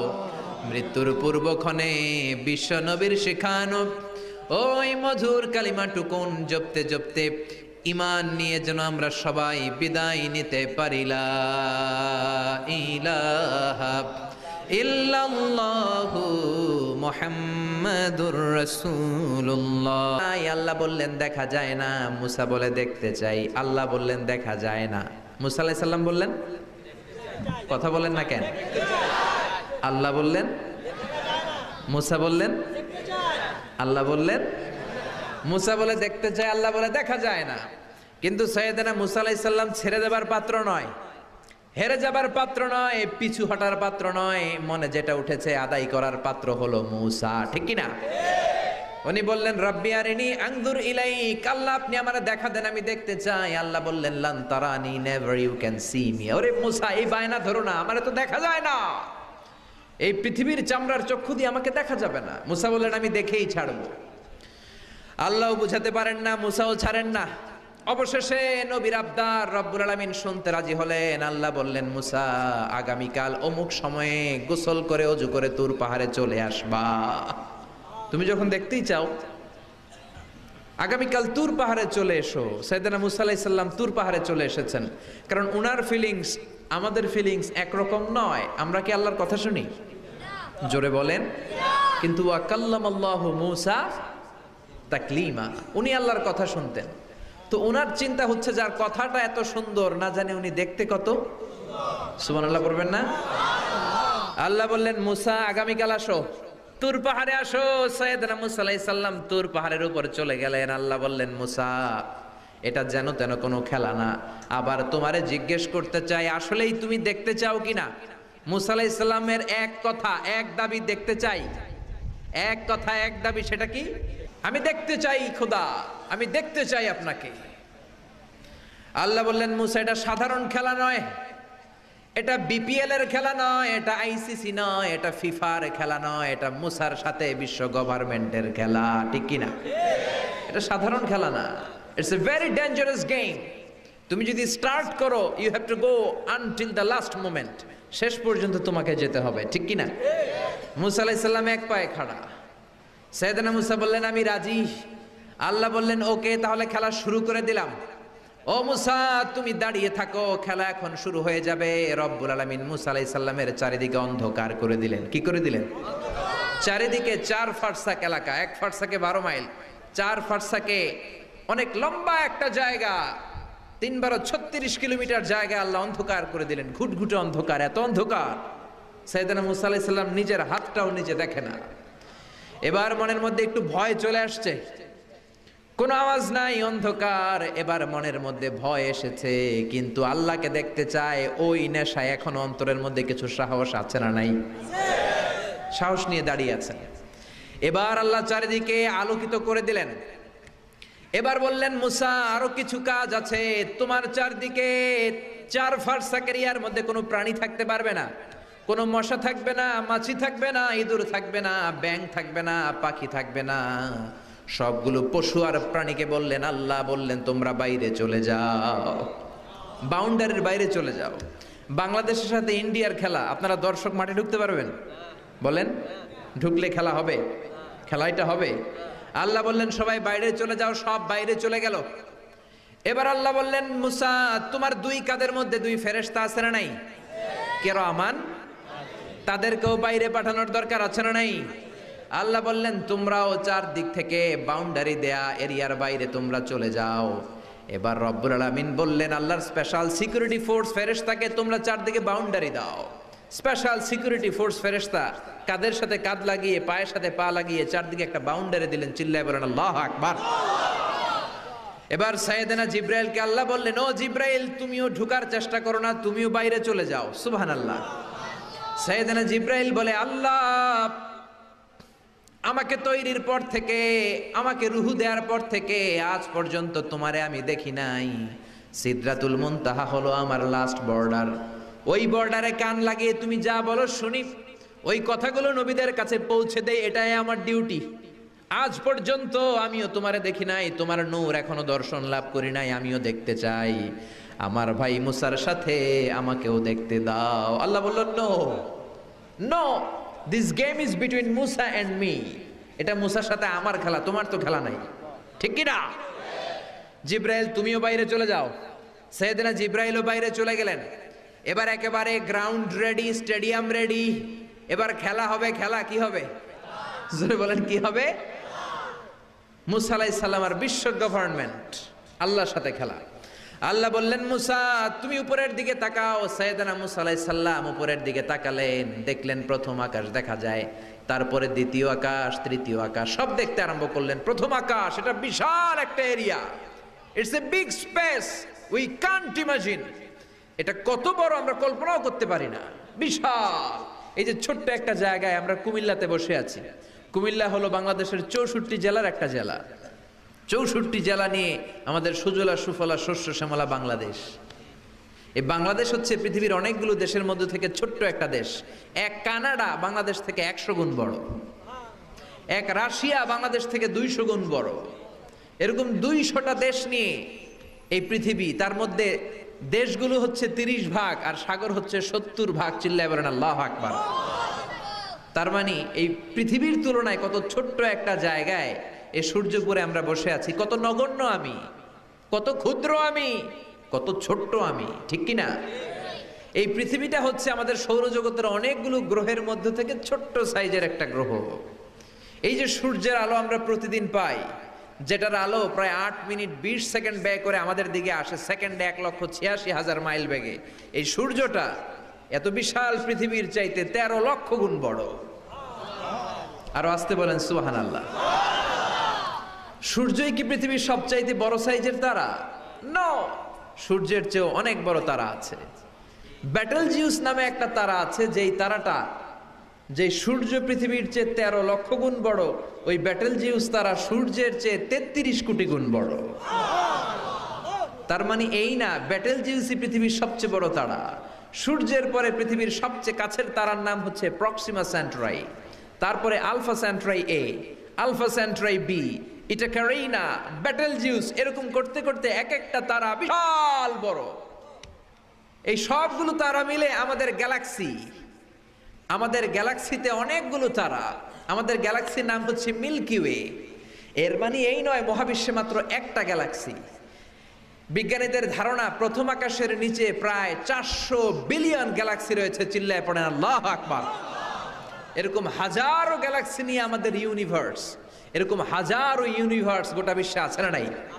এই সবগুলোকে প্রথম আসমানের নিচে রেখে আসমানটাকে সুশোভিত করেছে কে? সাইয়েদনা মুসা আলাইহিস সালাম প্রথম আসমানের দিকে তাকালেন, ওনার চোখের পাওয়ার বাড়িয়ে দিল কে? উনি এই গ্যালাক্সি দেখতে আরম্ভ করলেন, ব্ল্যাক হোল দেখতে আরম্ভ করলেন, ইউনিভার্স গুলো দেখতে আরম্ভ করলেন, ডিফারেন্ট ল অফ নেচার নিয়ে যত ইউনিভার্স আছে তিনি দেখলেন। তারপরে দ্বিতীয় আকাশ, একটার চাইতে আরেকটা বড়, একটার চেয়ে আরেকটা বড়। আমরা কিন্তু প্রথম আকাশ দেখি না। নাসার বিজ্ঞানীরা আজীবন গবেষণা করেও প্রথম আকাশের নাগালে যেতে পারবে না। তারা যেখানে যায় এটা হচ্ছে প্রথম আকাশের মহাশূন্য। এটা কি? প্রথম আকাশের মহাশূন্য, তারপরে প্রথম আকাশ, তারপরে দ্বিতীয় আকাশের মহাশূন্য, তারপরে দ্বিতীয় আকাশ, তারপরে তৃতীয় আকাশের মহাশূন্য, তারপর তৃতীয় আকাশ। একটার চাইতে আরেকটা বড়। কত বড়? বিশ্বনবী বললেন তোমার হাতের আংটিটা, কোনটা? আংটিটা যদি সাহারা মরুভূমিতে ফেলে দাও, তাহলে সাহারা মরুভূমির তুলনায় তোমার আংটি যত ছোট, আল্লাহর দ্বিতীয় আকাশের তুলনায় আল্লাহর প্রথম আকাশটা ঠিক তত ছোট। এভাবে তৃতীয় আকাশ আরো বড়, চতুর্থ আকাশ আরো বড়। সাইয়েদনা মুসা আলাইহিস সালাম দেখলেন 7 আকাশ দেখলেন। তারপরে তিনি দেখলেন সিদরাতুল মুনতাহা দেখা যায়, সেখান থেকে দেখলেন 4টা ঝর্ণা, 4টা নদী, 2টা জান্নাতে ঢুকেছে, 2টা নদী সিদরাতুল মুনতাহা থেকে দুনিয়ায় এসেছে। একটা নদীর নাম হলো মিশরের নীল নদী, আর একটা হলো ইরাকের দজলা নদী। সুবহানাল্লাহ। তারপরে নজর করে তাকালেন, সেখানে দেখলেন তিনি কোরআনের বাড়ি দেখা যায়। বাল হুয়া কুরআনুম মাজিদুম ফি লাউহিম মাহফুজ। নাম শুনেছেন? লাউহে মাহফুজ কার বাড়ি? কোরআনের বাড়ি। লাউহে মাহফুজ কার বাড়ি? নজর করে দেখে কোরআনের বাড়ি দেখা যায়। সাইয়েদনা মুসা আলাইহিস সালামের চোখের পাওয়ারকে বাড়িয়ে দিয়েছে কে? ওনার চোখের মেকানিজম, মেগাপিক্সেলকে প্রখর করে দিয়েছে কে? তারপরে নজর করে দেখলেন বাইতুল মামুর দেখা যায়, যেই বাইতুল মামুর হলো ফেরেশতাদের কিবলা। আমরা হজে গেলে, উমরায় গেলে আল্লাহর ঘরকে সেন্টারে রেখে চারদিকে তাওয়াফ করি, লাব্বাইক আল্লাহুম্মা লাব্বাইক বলে আল্লাহরে ডাকি। ফেরেশতারা এই কাবার চারদিকে তাওয়াফ করে না, তাদের জন্য আরেকটা ঘর, আল্লাহর বানানো আরেকটা ঘর 7 আকাশের উপর আছে না নাই? সেটার নাম হচ্ছে আল বাইতুল মামুর। সব ফেরেশতারা সেখানে তাওয়াফ করে, একবার করে ঢুকে 70,000 জন। একবার যারা ঢুকার চান্স পায় কিয়ামত পর্যন্ত দ্বিতীয়বার চান্স তার কপালে জুটবে না। কোন সুবহানাল্লাহ। তারপরে তিনি নজর করে দেখলেন আরশ দেখা যায়, কুরসি দেখা যায়। তারপরে নজর করে সাইয়েদনা মুসা আলাইহিস সালাম দেখলেন আল্লাহর 70,000 নূরের পর্দা দেখা যায়। 70,000 নূরের পর্দা দেখা যায়। সেখান থেকে আল্লাহ গায়বী আওয়াজ দিয়ে বললেন, মুসা লাস্ট ডেস্টিনেশনে চলে এসেছো, একেবারে ফাইনাল গেট। এই গেটের পরে আর ফিরে যাওয়ার কোনো জায়গা নাই। শেষবারের মতো জিজ্ঞেস করি, খেলা কি চলবে নাকি থামিয়ে দেব? সাইয়েদনা মুসা বলে চলবে। সাইয়েদনা মুসা বললেন কি চলবে? কি সাহস ওনার, কি শক্তি ওনার, কি মেধা ওনার, কি কিউরিসিটি উনার, কি অদম্য আগ্রহ উনার। উনি বললেন খেলা চলবে, এত দূর এসেছি, পিছনে ফিরে তাকানোর মানুষ আমি নই, ঠিক কি না? আল্লাহ বললেন মুসা তাহলে ঠিক আছে, খেলা শুরু হয়ে যাবে, একটু শক্ত হয়ে দাঁড়াও। সুবহানাল্লাহ পড়েন। এই প্রথম আল্লাহ তার নূরের তাজাল্লির ফোকাস পৃথিবীতে ঢেলে দিবেন, এর আগে পড়ে নাই। আল্লাহু আকবার। সাইয়েদনা মুসা আলাইহিস সালাম শক্ত হয়ে দাঁড়ালেন। ফালাম্মা তাজাল্লা রাব্বুহু জাআলাহু দাক্কা ওয়া খাররা মুসা সাইকা। ফালাম্মা তাজাল্লা রাব্বুহু লিল জাবাল, আল্লাহ বললেন মুসা তবে একটা কথা শুনে রাখো, এত দুর্বল করে তোমাদের বানিয়েছি। ওয়া খলিকাল ইনসানু দাঈফা, মানুষ কি সবল নাকি দুর্বল? সবল না দুর্বল? দুইবার পাতলা পায়খানা হইলে চেহারার দিকে আর তাকানো যায় না, ঠিক কি না? আজকের জান্নাতুন নাইম এপ্রিল বিশ্ব সুন্দরী, 20 বছর পরে বিশ্ব পেতনিও না, ঠিক কি না? অসুস্থ হলে মানুষ দুর্বল হয়ে যায়, বিপদ আসলে মানুষ কাবু হয়ে যায়, বয়সের ভারে মানুষের চামড়াগুলো ঝুলে যায়। মানুষ কি সবল নাকি দুর্বল? জোরে বলেন, সবল নাকি দুর্বল? সে আল্লাহ বললেন গোলাম চাইতে হবে শুধু আমার কাছে। সব নবীরা এইভাবে দোয়া করেছেন। সাইয়েদনা ঈসা আলাইহিস সালাম দোয়া করেছেন, আল্লাহ আপনার কাছে আমি দোয়া করি আমারে আপনি শেষ নবী বানায়া দেন। কোন নবী? জোরে বলেন, এটা কি সম্ভব? কারণ শেষ নবী একজন আছে না নাই? কি নাম? সবাই বলেন কি নাম? মুহাম্মদ সাল্লাল্লাহু। আল্লাহ বললেন না না, উল্টা পাল্টা আবদার করো না, ওই নবুয়তি দিয়ে দেয়া হয়েছে। ঈসা বলেন ওকে, আমি পড়েছি ইনজিলের মধ্যে ওই নবীর উম্মতদের এত মর্যাদা, বনি ইসরায়েলের অনেক নবীর চাইতে নাকি উম্মতে মুহাম্মাদের মর্যাদা অনেক বেশি হবে। আল্লাহ শেষ নবী আমাকে বানালেন না, ওকে, কিন্তু আমার উম্মতকে ওই উম্মত বানান। আল্লাহ বলেন নো, ওইটাও দেয়া হয়ে গেছে, পাবে কে? বিশ্বনবী পাবে। বিশ্বনবীর উম্মত আমরা হলাম উম্মতে মুহাম্মাদি। আমাদের মধ্য থেকে যারা আলেম হবে, হক্কানি আবেদ হবে, আল্লাহর ওলি হবে, বনি ইসরায়েলের অনেক নবীদের চাইতেও তাদের মর্যাদা বেশি হয়ে যাবে। সুবহানাল্লাহ। এবার উনি চোখের পানি ছেড়ে দিলেন। আল্লাহ দোয়া করলাম আমারে শেষ নবী বানান, বানালেন না। দোয়া করলাম আখিরি উম্মত আমারে দেন, আমারে দিলেন না। এবার আমি দোয়া করি, এই দোয়া কিন্তু ফেলতে পারবেন না। আল্লাহ বললেন করো করো। সাইয়েদনা ঈসা বললেন আল্লাহ তাহলে আপনি আমাকে এই পৃথিবীর মধ্যে ওই নবীর উম্মত করে আরেকবার দুনিয়াতে পাঠানো লাগবে। সুবহানাল্লাহ। কবুল করে নিল কে? পৃথিবীতে একজন নবী এখনো মরে নাই, কি নাম? ঈসা আলাইহিস সালাম। উনি আসবেন, ইমাম মাহাদির 7 বছর যখন হবে, তার গভর্নিং 7 বছর চলে যাওয়ার পরে আসবেন। ঈসা আলাইহিস সালাম যখন আসবেন, এসে দাজ্জালকে, অ্যান্টি খ্রাইস্টকে নিজ হাতে হত্যা করবেন। চিল্লায় বলেন ঠিক কিনা? এটা ছিল ঈসা নবীর দোয়া। এবার বিশ্বনবী কোন দোয়া করেছেন জানার দরকার আছে না নাই? বিশ্বনবী বলেন লিকুল্লি নবীন দাওয়াতুন মুস্তাজাবা, প্রত্যেক নবীর জন্য একটা করে দাওয়া মুস্তাজাবা আছে। আলেম যারা আছেন তারা বুঝবেন, দাওয়া মুস্তাজাবা মানে এমন দোয়া যেটা কবুল হয়ে যায়। দোয়া করলেই, কথা বলেন, দোয়া করলেই কবুল। এরকম দোয়া রব্বুল আলামিন সব নবীকে একটা একটা করে দিয়েছেন। ওই দোয়াটা করলেই সেকেন্ডের মধ্যেই কবুল করে দেয় কে? আল্লাহ। সব নবী ওই দোয়া দুনিয়াতেই করে ফেলেছে। বিশ্বনবী বললেন লিকুল্লি নবীন দাওয়া মুস্তাজাবা, সব নবীর জন্য একটা স্পেশাল দোয়া আছে, দাও বিহা, যেই দোয়াটা নবীরা দুনিয়াতেই করে ফেলেছে। ওয়া ইন্নী আখতাবিউ দাওয়াতি শাফাআতান লি উম্মতি ইয়াউমাল কিয়ামাহ। আল্লাহু আকবার। আর আমি আমার দাওয়া মুস্তাজাবা স্পেশাল দোয়াটা এখনো করি নাই, আমার দোয়াটা এখনো আমি জমিয়ে রেখেছি। কিয়ামতের কঠিন ময়দানে আমার উম্মত যখন বিপদে পড়ে যাবে, আমার উম্মতের জান্নাতে যাওয়ার ব্যাপারে ঝামেলা লেগে যাবে, আল্লাহর অনুমতি ক্রমে শাফাত করে করে আমি আমার উম্মতদেরকে জান্নাতে ঢুকিয়ে দেব। তখন আমি ওই দোয়াটা করব। বিশ্বনবী সেজদায় পড়ে থাকবেন কিয়ামতের ময়দানে। সব নবীরাও বলবে ইয়া নাফসি ইয়া নাফসি। কেউ যখন আল্লাহর কাছে যেতে পারবে না, সবাই মিলে বিশ্বনবীর কাছে যাওয়ার পরে বিশ্বনবী তখনও মাথা তুলবেন না। বিশ্বনবী কপাল ঠুকে কেঁদে কেঁদে বলবেন রব্বি হাবলি উম্মতি, ও আল্লাহ আমার উম্মতকে আপনি মাফ করে দেন। সুবহানাল্লাহ। আল্লাহ বলবেন নবী ইরফা রাসাক, মাথা উঠান, সাল তুতা, আজকে যা চাইবেন তাই দিব, ইশফা তুশাফা, যারাই শাফাত করবেন আমার অনুমতি ক্রমে কবুল করে দিব। সুবহানাল্লাহ। বিশ্বনবী চাইলে ওই দোয়াটা দুনিয়াতেই করতে পারতেন অন্য নবীদের মতো, ঠিক কিনা? অন্য নবীরা যেমনি নিজেদের প্রয়োজনে ওই দোয়াটা দুনিয়াতেই করেছে, আমার নবীকে ওই রকম করেছে নাকি? তার মানে আমার নবীর আমাদের জন্য মায়া বেশি না কম? আমার জন্য রেখে দিয়েছেন ওই দোয়াটা, আপনার জন্য রেখে দিয়েছেন দোয়াটা, আমাদের জন্য দোয়াটা রেখে দিয়েছেন। আমরা যখন কিয়ামতের ময়দানে বিপদে পড়ে যাব, বিশ্বনবী দোয়া করে করে আমাদেরকে জান্নাতে ঢুকিয়ে দিবেন, ঠিক কিনা? বিশ্বনবী দুনিয়াতে কম আঘাত সহ্য করেন নাই। যেই লোকটার বাইরের চামড়া থেকে রগ দেখা যেত, রগের ভেতর দিয়ে যে রক্তগুলো দৌড়াদৌড়ি করে সেটাও দেখা যেত। সুবহানাল্লাহ। পৃথিবী এত সুন্দর মানুষ দেখে নাই। ওই লোকটাকে পাথর মেরে মেরে তায়েফের ময়দানে রক্তাক্ত করা হয়েছে 3 বার। আমি দেখে এসেছি এবার জায়গাটা। একবার আহত হলেন, আবার উঠলেন, আবার পাহাড়ের কাছে গেলেন, আবার মারা হলো, আবার পাহাড়ের ওই পাশে গেলেন, আবার মারা হলো। 3 বার পাথর মারা হলো। বিশ্বনবী নিজের কোনো প্রয়োজনে, নিজের স্বার্থের জন্য যান নাই, তায়েফবাসীদের জান্নাত নিশ্চিত করার জন্য, তাদের ভালোর জন্য, তাদেরকে দাওয়াত দেওয়ার জন্য গিয়েছেন। তারপরও মাইরা সানা নাই, তখনও বিশ্বনবী দোয়া করেন নাই।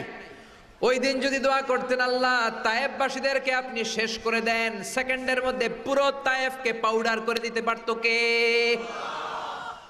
উহুদের ময়দানে তীর এসে বিশ্বনবীর দাঁতের মধ্যে বিঁধে গেল, ঝরঝর করে রক্ত ঝরলো। ওই কঠিন দিনেও বিশ্বনবী ওই দোয়াটা করেন নাই, ঠিক কিনা? বদরের ময়দানে 313 জন সাহাবী নিয়ে বিশ্বনবী চোখের পানি ছাড়ছেন। আবু বকর বলেন, ইয়া রাসূলুল্লাহ, ইয়া হাবিবাল্লাহ, মাথা উঠান, আপনি এমন ভাবে দোয়া করেছেন আমার মন সায় দেয়, আমার মন বলে আজকের দোয়া আল্লাহ ফেরাবে না, ওঠেন। বিশ্বনবী চাইলে ওই জন্য বলতে পারতেন, কুরাইশদেরকে আল্লাহ আপনি নাস্তানাবুদ করেন, করে দিত কে? প্রচন্ড ক্ষুধার সময় বিশ্বনবী যখন মক্কায় কেঁদে কেঁদে হয়রান, তখন ওই দোয়াটা করেন নাই, ঠিক কিনা? 3 বছর আত্মীয় স্বজন সহ শিয়াবে আবু তালেবে জেল খেটেছেন। কয় বছর? জোরে বলেন। প্রথম বছর খেয়েছে ছাগলের গোশত, সবাই ছাগল পালতো, নিজেদের ছাগলের গোশতগুলো খেয়েছে। দ্বিতীয় বছর কোনো ছাগল নাই, ছিল ছাগলের রোদ্রে শুকানো চামড়াগুলো, পানিতে ভিজিয়ে ভিজিয়ে চামড়া খেয়েছে। তৃতীয় বছর ছাগলের চামড়াও নাই, কি নাই? তৃতীয় বছর ছাগলের চামড়াও নাই, ছিল গাছের বাকল, গাছের পাতা। শিয়াবে আবি তালেবে বিশ্বনবী গাছের পাতা খেয়ে, গাছের চামড়া খেয়ে জীবন ধারণ করেছেন। বিশ্বনবীর এলাকার লোকগুলো, মুমিনগুলো কেঁদে কেঁদে হয়রান। তখনও যদি বিশ্বনবী দোয়া করতেন, কবুল করতো কে? মদিনায় দুর্ভিক্ষ, কোনো খাবার নাই, বিশ্বনবীর পেটে কোনো খাবার নাই, কোনো দানা পানা পড়ে নাই। বিশ্বনবীর কলিজার টুকরা নাতি হাসান আর হোসাইনের পেটেও কোনো খাবার নাই। বিশ্বনবীর কলিজার টুকরা ফাতেমার পেটে কোনো খাবার নাই।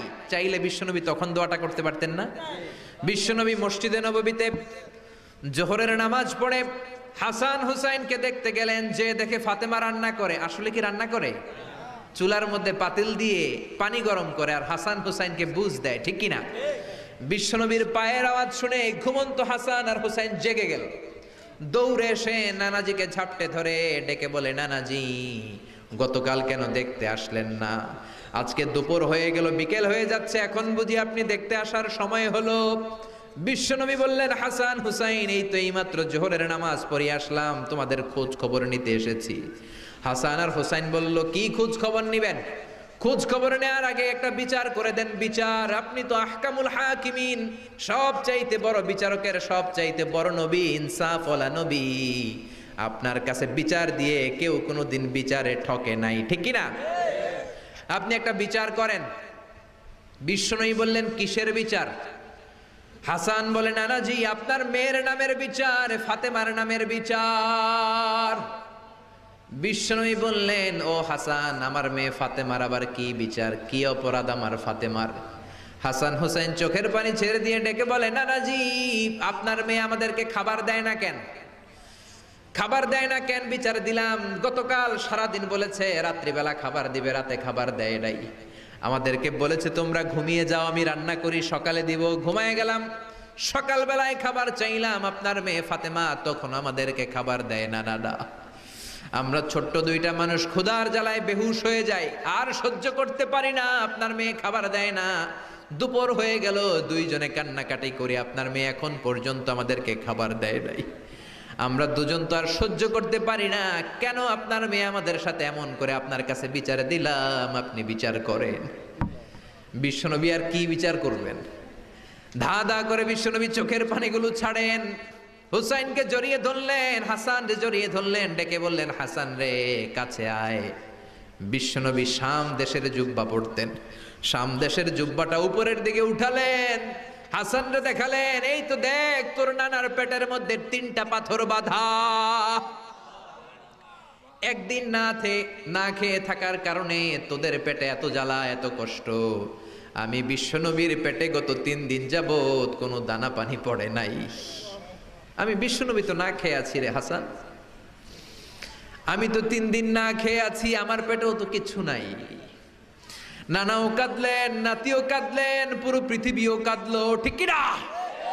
ওই কঠিন ক্ষুধার দিন, ওই কঠিন দুর্ভিক্ষের দিন বিশ্বনবী যদি তার স্পেশাল দোয়াটা করতেন, জান্নাত থেকে জিব্রাইলকে দিয়ে খাবারের বস্তা পাঠিয়ে দিত কে? ওই দিন বিশ্বনবী দোয়াটা করে নাই। আমার জন্য, আপনার জন্য, আমাদের জন্য দোয়াটা এখনো আসরা নাই। হাজার ব্যথা বেদনার পরে ফিরে আসনি তুমি আপন ঘরে, দিনের আলো তুমি ছড়িয়ে দিতে চলে গেলে মদিনায় মক্কা ছেড়ে। হে রাসূল তোমাকে ভুলি আমি কেমন করে, হে রাসূল তোমাকে ভুলি আমি কেমন করে।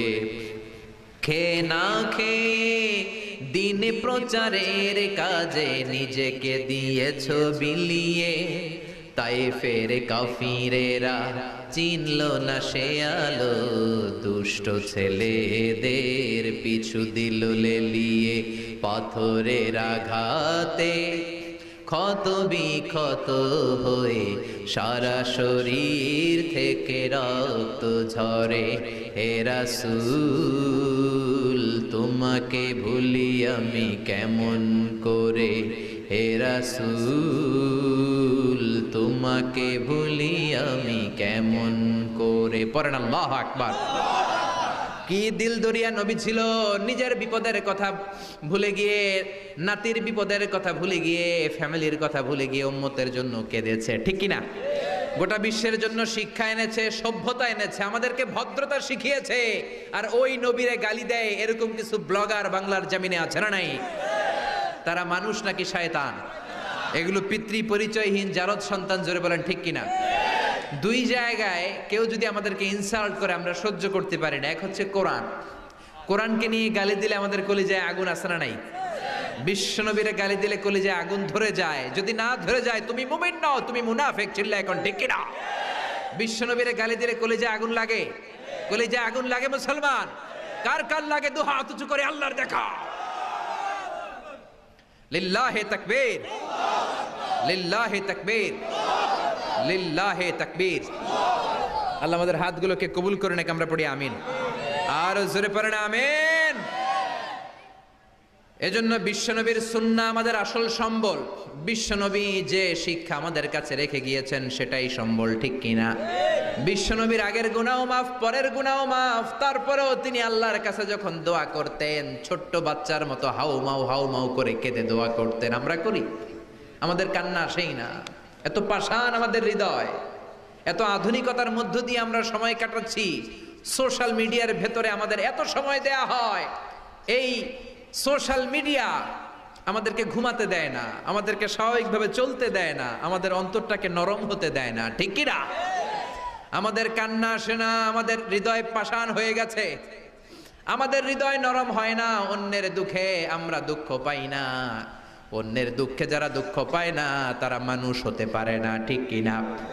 ছাগলের পেট থেকে বেরোলে ওইটারে আমরা বলি ছাগল, গরুর পেট থেকে বেরোলে আমরা ডাকি গরু, মুরগির পেট থেকে বেরোলেই সেটা মুরগি হয়ে যায়। কিন্তু মানুষের পেট থেকে বেরোলে সেটা মানুষ হয় না, ওইটারে মানুষ বানাতে হয়, ঠিক কি না?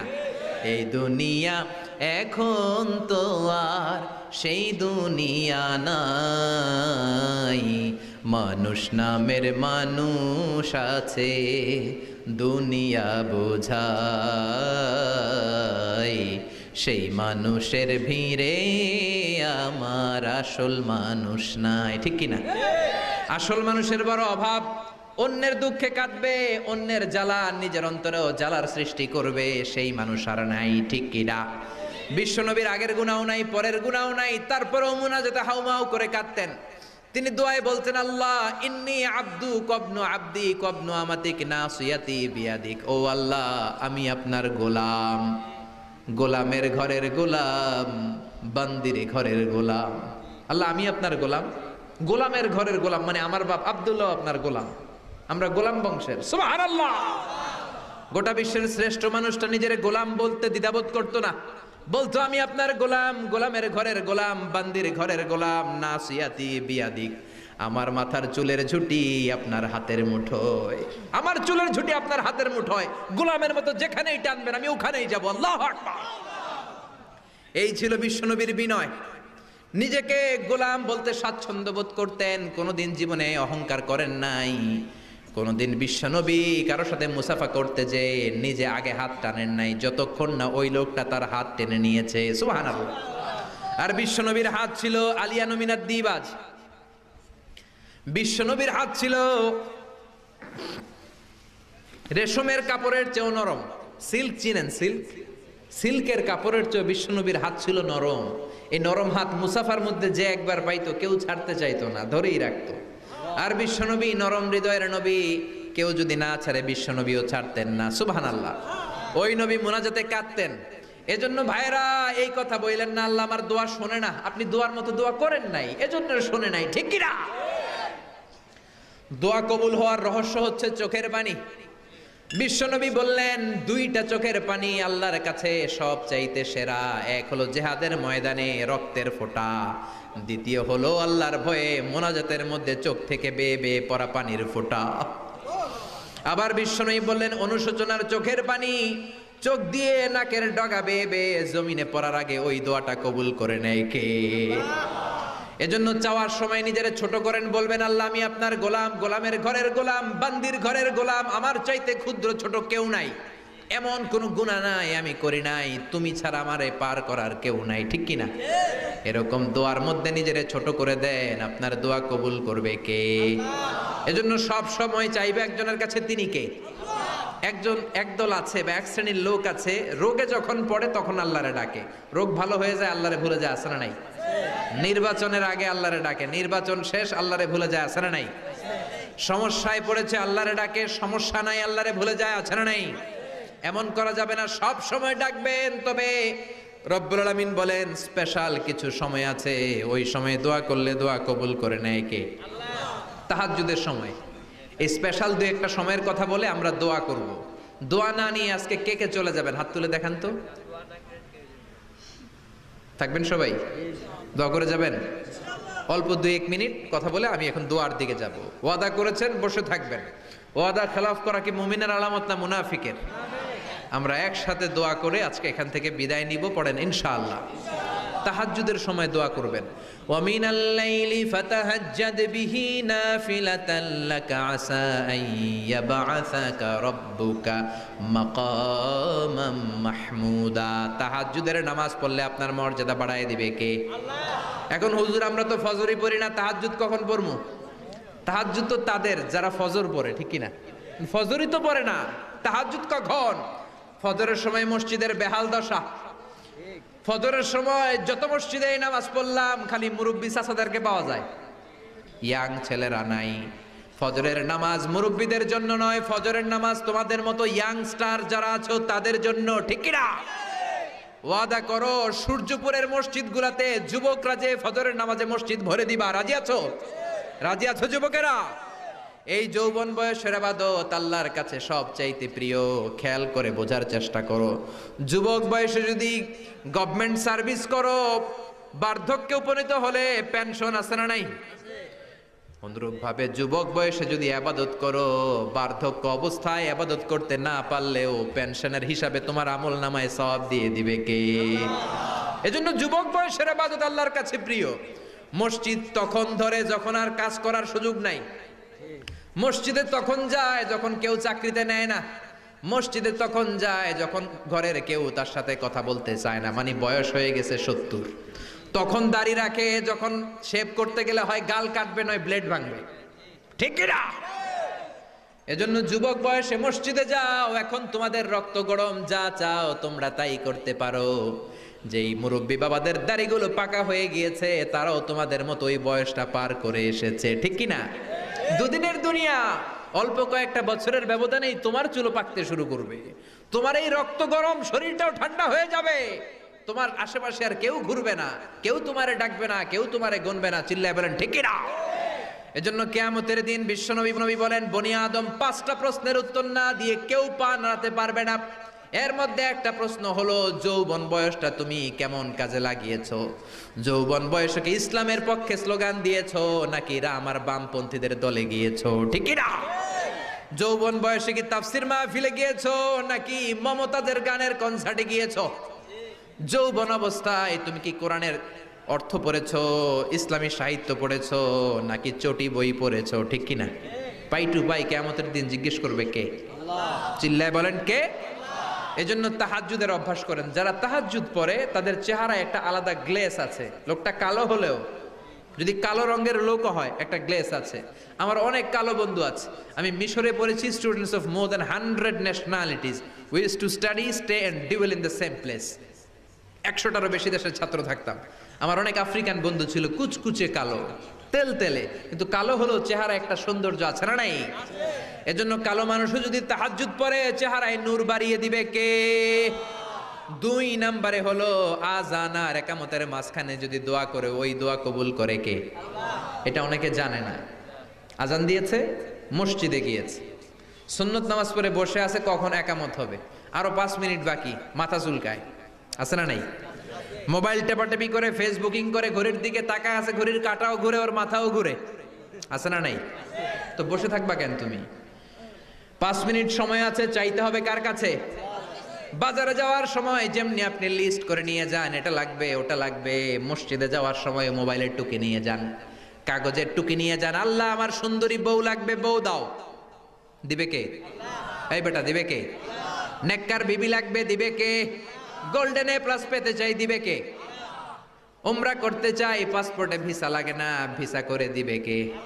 দুরারোগ্য ব্যাধি, অনেক ওষুধ খেলাম, অনেক দেশে গেলাম, কোন ডাক্তার ভালো করতে পারে না, কিন্তু ডাক্তারেরও বড় ডাক্তার আছে না নাই?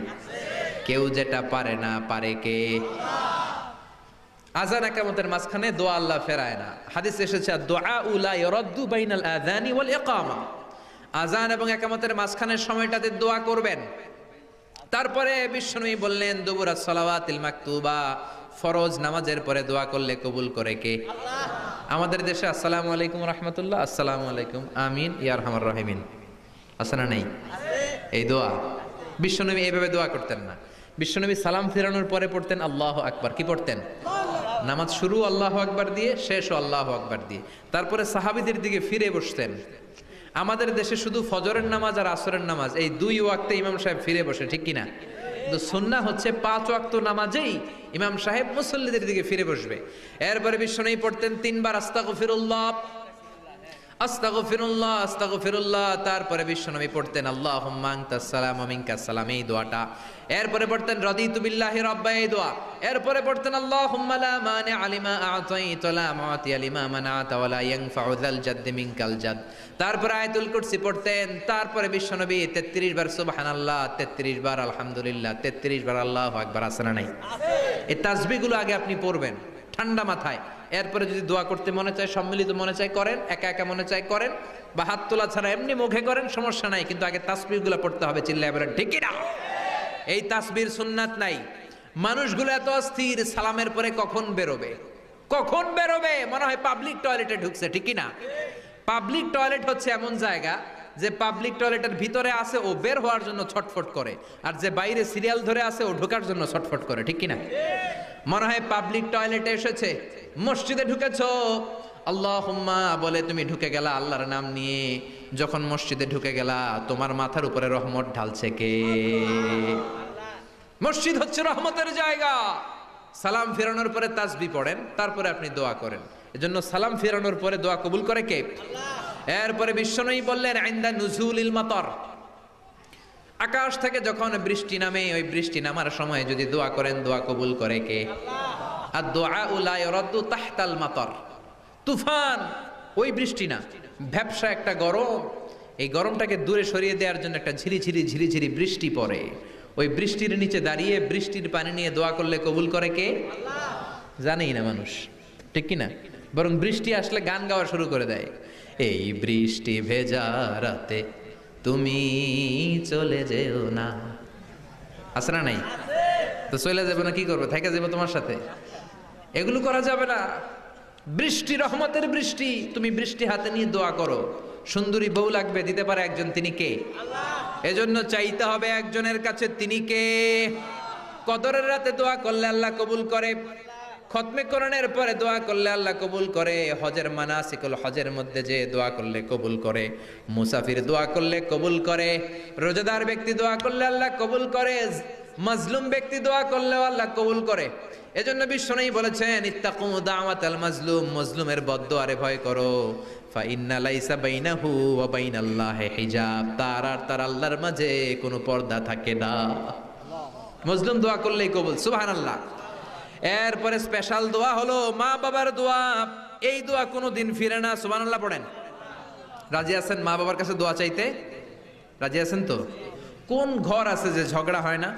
এরকম কোনো ঘর পৃথিবীতে নাই। ঝগড়া হবে, মা বাবার সাথে মিসআন্ডারস্ট্যান্ডিং হবে, হয়ে যেতে পারে দু চার কথা, কিন্তু ক্ষমা চাইতে হবে, ঠিক কিনা? মা বাবার শুধু দোয়াটাই কবুল নয়, মা বাবার দোয়াও কবুল, বদদোয়াও কবুল। কি আজীব তামাশা! এমন যদি হয়তো দোয়াটা কবুল হয় কিন্তু বদদোয়াটা কবুল হয় না, তাহলে তো বাইসা যেতাম, ঠিক কিনা? কিন্তু দোয়াও কবুল, বদদোয়াও। বুলেট মারলে বুলেট মিস হতে পারে, মায়ের দোয়া মিস হয় না। তিনটা জিনিসের দিকে নজর করার সাথে সাথে আমল নামায় সওয়াব দেয় কে? এক নাম্বার নাযার ইলাল মুসহাফ, কোরআনের দিকে তাকালেই সওয়াব আছে না নাই? দুই নাম্বার নাযার ইলাল কাবা, কাবার দিকে যখন আপনি তাকাবেন আপনার আমল নামায় সওয়াব দিবে কে? তিন নম্বরে নাযার ইলা ওয়াজহিল ওয়ালিদাইন, মাতা পিতার চেহারার দিকে যদি রহমতের নজরে তাকান, এক একটা কবুল হজের সওয়াব দিবে কে? 5 লক্ষ টাকা দিয়ে হজ করেছেন, বুকে হাত দিয়ে বলতে পারবেন আমার হজ কবুল হয়েছে কি হয় নাই? পারবেন কেউ? পারবেন? কিন্তু মায়ের চেহারার দিকে রহমতের নজরে তাকালে কবুল হজের সওয়াব দেয় কে? এজন্য মা বাবার কাছ থেকে দোয়া নিতে রাজি আছেন?